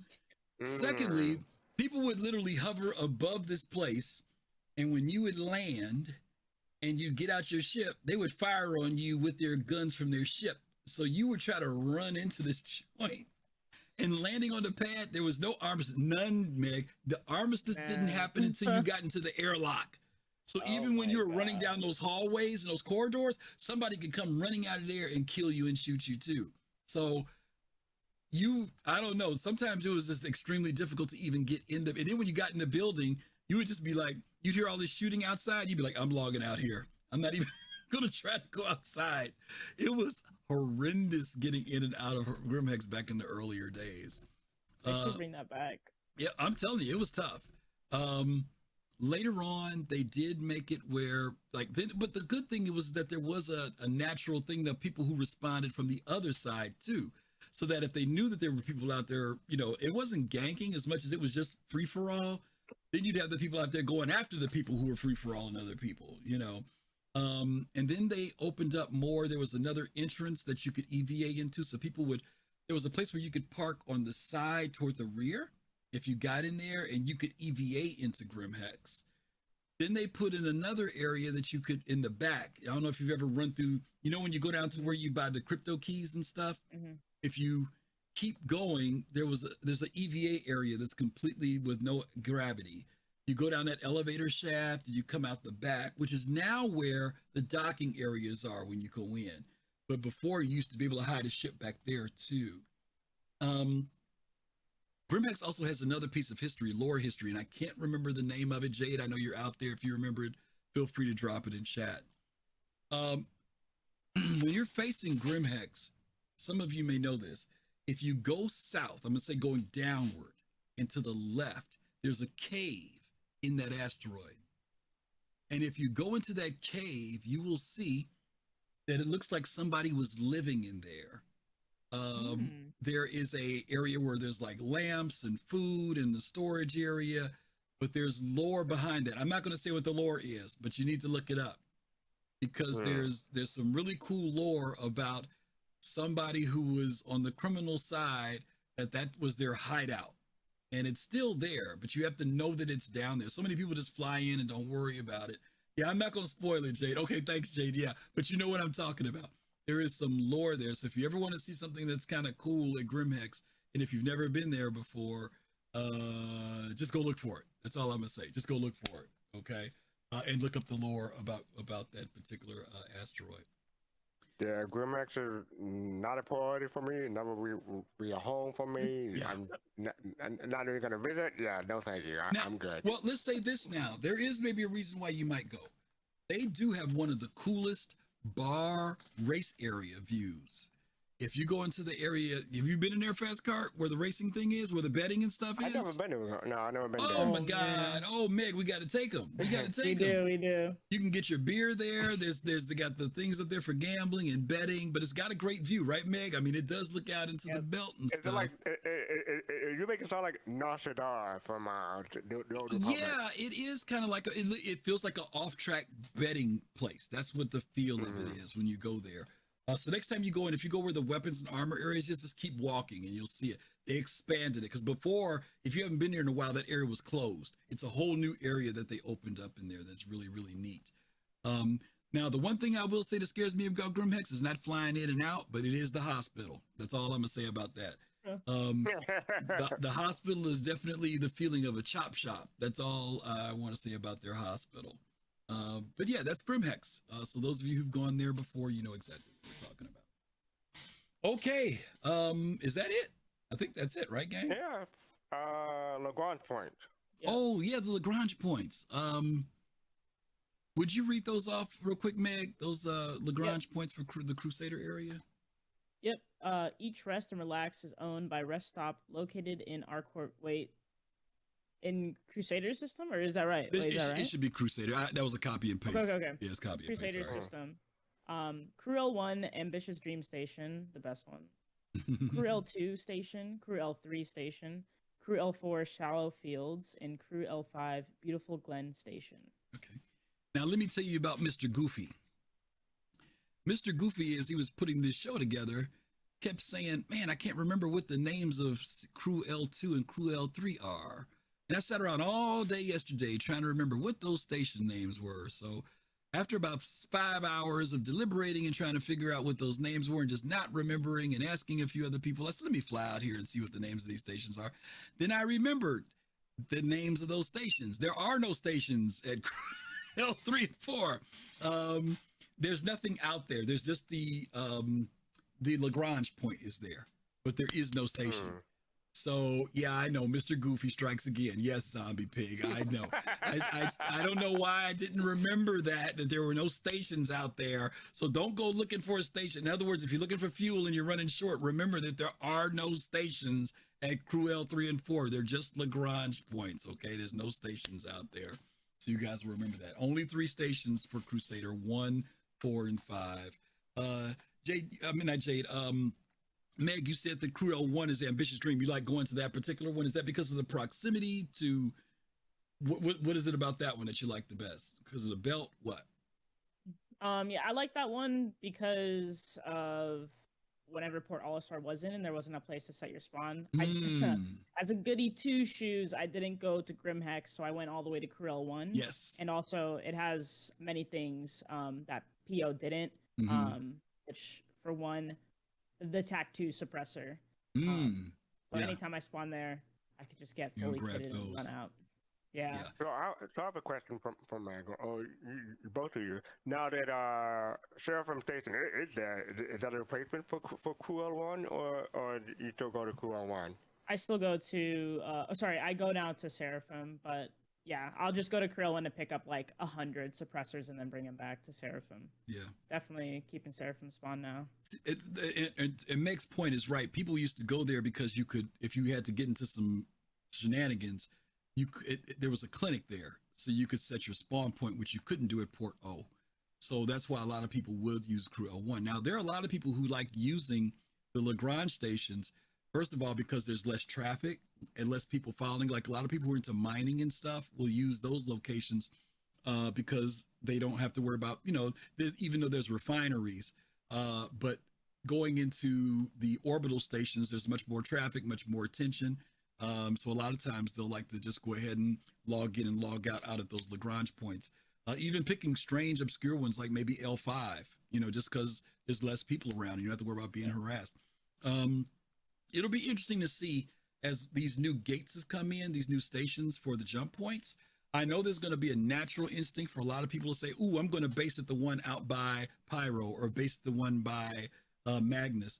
But the reality is that when you're basing there, this also means that there's more traffic. And don't get me wrong, a lot of pros and cons to, trade and a whole lot of things happening at those stations. But there's also a lot more people who know, that's where the sharks are going to be too. They're going to be looking to see who docks there, who stays there. So choose wisely. That's all I'm going to say when you decide where you want to base out of in the game. For some people, it will be those distant stations. For other people, it'll be right in the heart of the madness. So just think about that.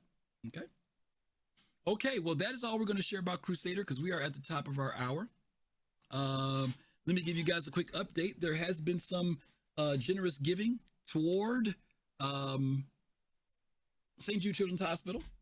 We are now at $6,120. You guys have raised us up even more. We're only $880 away from $7,000 now, and we still got the whole week. So we want you guys to please share and tell people about our fundraiser. Let them know it's the final week. If you've been thinking about it, this is a great time to give towards St. Jude Children's Hospital, especially with the holidays coming up for families. I'm sure they will greatly appreciate anything that you guys contribute. Don't think that any amount is too small. Anything you give is greatly, greatly, greatly, greatly appreciated. Okay, that's it.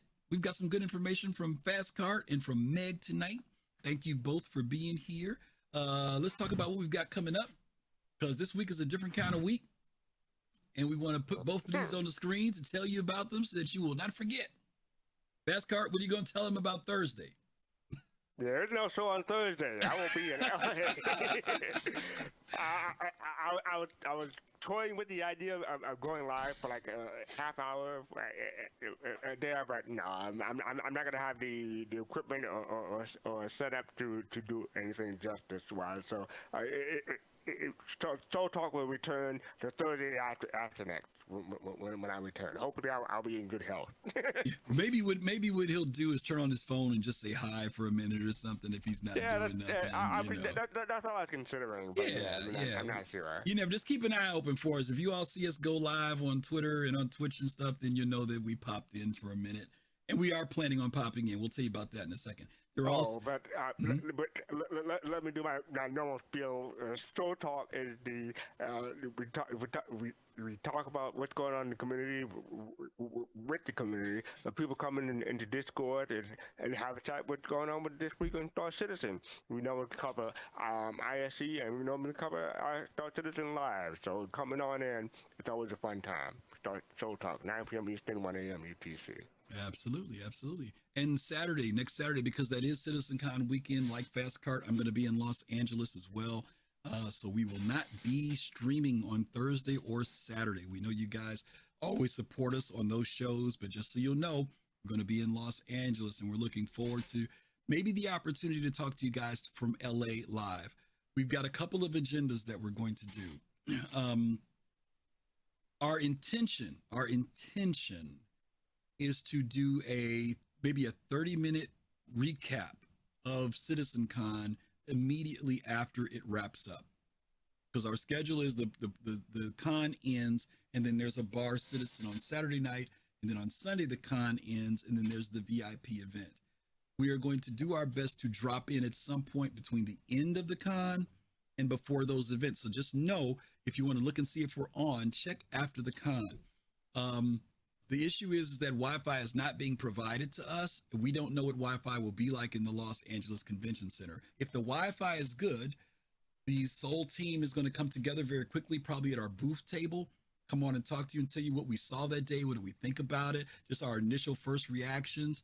It's not going to be more than, I'm telling you, it won't be more than 20 or 30 minutes. And then we're going to be signing off just to get our reactions. Wait. 5G is not good enough for streaming? Oh, man. Well, I don't know. No, it does. You can stream. But here's the deal. Because we're in the convention center, as you guys know, sometimes when you're in a building like that, your public internet is still good and you can stream. So if we can get a good signal, we'll do it. If the signal is horrible, then what we'll do is record it. And then what I'll do is later on when I get to the hotel, I'll upload, or I'll go to the hotel right afterward and upload it before we go to the bar citizen. So we're going to try and get something out to you guys kicking off, just our initial reactions. We'll do the same thing on Sunday, right after. So just if you want to look for us, just know that. That following Sunday will be our full review of CitizenCon. And just so you'll know, Meg, who's here with us, is going. Go Mob is going. Big Black Gaming is going. Geo Get Money is going. Who else is going? fastcart is going. I'm going. And Abdi Johan is going. So there are 7 of us from the team that are going to be there, having a great time. We've got a convention table. We're table number 15. If you are coming to the convention, if you come to our table and say our table number, which is on the chart, if you say our table number, if you're the first person to come during that hour, you will get a special gift from us. But you have to be the first person during that hour. So you'll know that's the deal, that if you come in, you're the first person and say our table number, you will be able to get a special gift from us. We're going to do some other giveaways too, but we're just there to meet folks and say hello to people that we just have been supporting us and folks that we get a chance to meet. So we're really looking forward to being there next Saturday and Sunday in Los Angeles, California. Gio and I are going to be taking the train. We're leaving on Wednesday afternoon. We get there Friday morning. We may record some things on the train, and when we get to certain cities, we may upload some stuff. So keep an eye open for that as well. But we're looking to have a real good time at CitizenCon, and hopefully you guys can tune in. Lastly, there may be some people who last year, we had a group of folks that joined us in the Soul Citizens Discord. If you're not with an org, you don't have to be alone. If you want to sit in with our folks and have a real good time, conversation, be able to chat with other folks who are interested in watching what Cloud Imperium Games is going to be showing us next week, you are more than welcome to come into our Discord. There will be some other citizens from our group, some team members who will be there as well. So if you want to hang out with us, you are more than welcome to do that on both days. If not, if you got your own org, we get it. That's fine, but you're welcome to come here as well. I will be arriving on Thursday afternoon, but I may go to Scum and Villainy to it's Scum and Villainy Cantina. It's a Star Wars themed bar in Los Angeles. I'm not sure what day I may go. On Thursday. Just so you know, I'm thinking about going on Friday afternoon. My idea is once we set up at the. Really? I'm just letting you know because there's two ideas. One of them is that we go to Scum and Villainy Friday because after we set up, we've got time until the Bar Citizen. So I was going to maybe go then, but the other alternative is that if I decide to leave the Bar Citizen that night to go to Scum and Villainy, because Friday night in LA, the place is going to be jumping. That place is going to be jumping if you go on Friday night. So we could talk about it. But if you want to go Thursday, still go Thursday. But I'm just letting you know, might go Friday afternoon just to check the place out and see what it's like. But that's it. Let me give some shout outs real quick. Meg, tell people where they can find you, where they can see you. You're muted. You're muted. No, I said you can find me right here on Soul Citizens. But where else can they know that? Where else can they find you? Tell people. Otherwise, you can find me at twitch.tv/yoyoMeg. I'll probably be trying to, if I'm not with the Soul Citizens booth, I might try to go live and just walk around if you want to see a POV. Yeah. But yeah, definitely be in the Discord. I would love to hang out with people in there too. But yeah, twitch.tv/yoyoMeg. Hit me up. Let's hang out. Let's chat. I love everybody here. Have a great day. You guys make sure you follow Meg. Meg's just got so much great energy. She revives us old dinosaurs with her energy. So definitely support her and check her out. Fastcart and I, you can see us, you guys know, Thursdays and Saturdays, but next week you'll see us at the con along with yoyoMeg. Did I say Go Mob? I forgot to say Go Mob, didn't I? No, I said Go Mob. I think you did. Yeah, Go Mob. I did say Go Mob. Yeah, so it's going to be a bunch of us next week, so we're having a great time.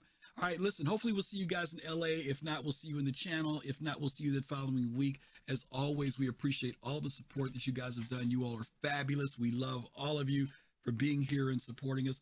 We are going to send you. You can take a thought on Yatta Pub Happy Table yesterday. That'll be up on YouTube soon. Yep. We talked about our expectations for Citizen Con. So if you guys want to check that out, it should be live tomorrow. I think it is now. Yeah, it is. I saw it this morning. If it's not live tomorrow, it is. It's on. I saw it this morning. I'm saying I watched it this morning. It's on. So, okay. Yep. So definitely check that out when you guys get time.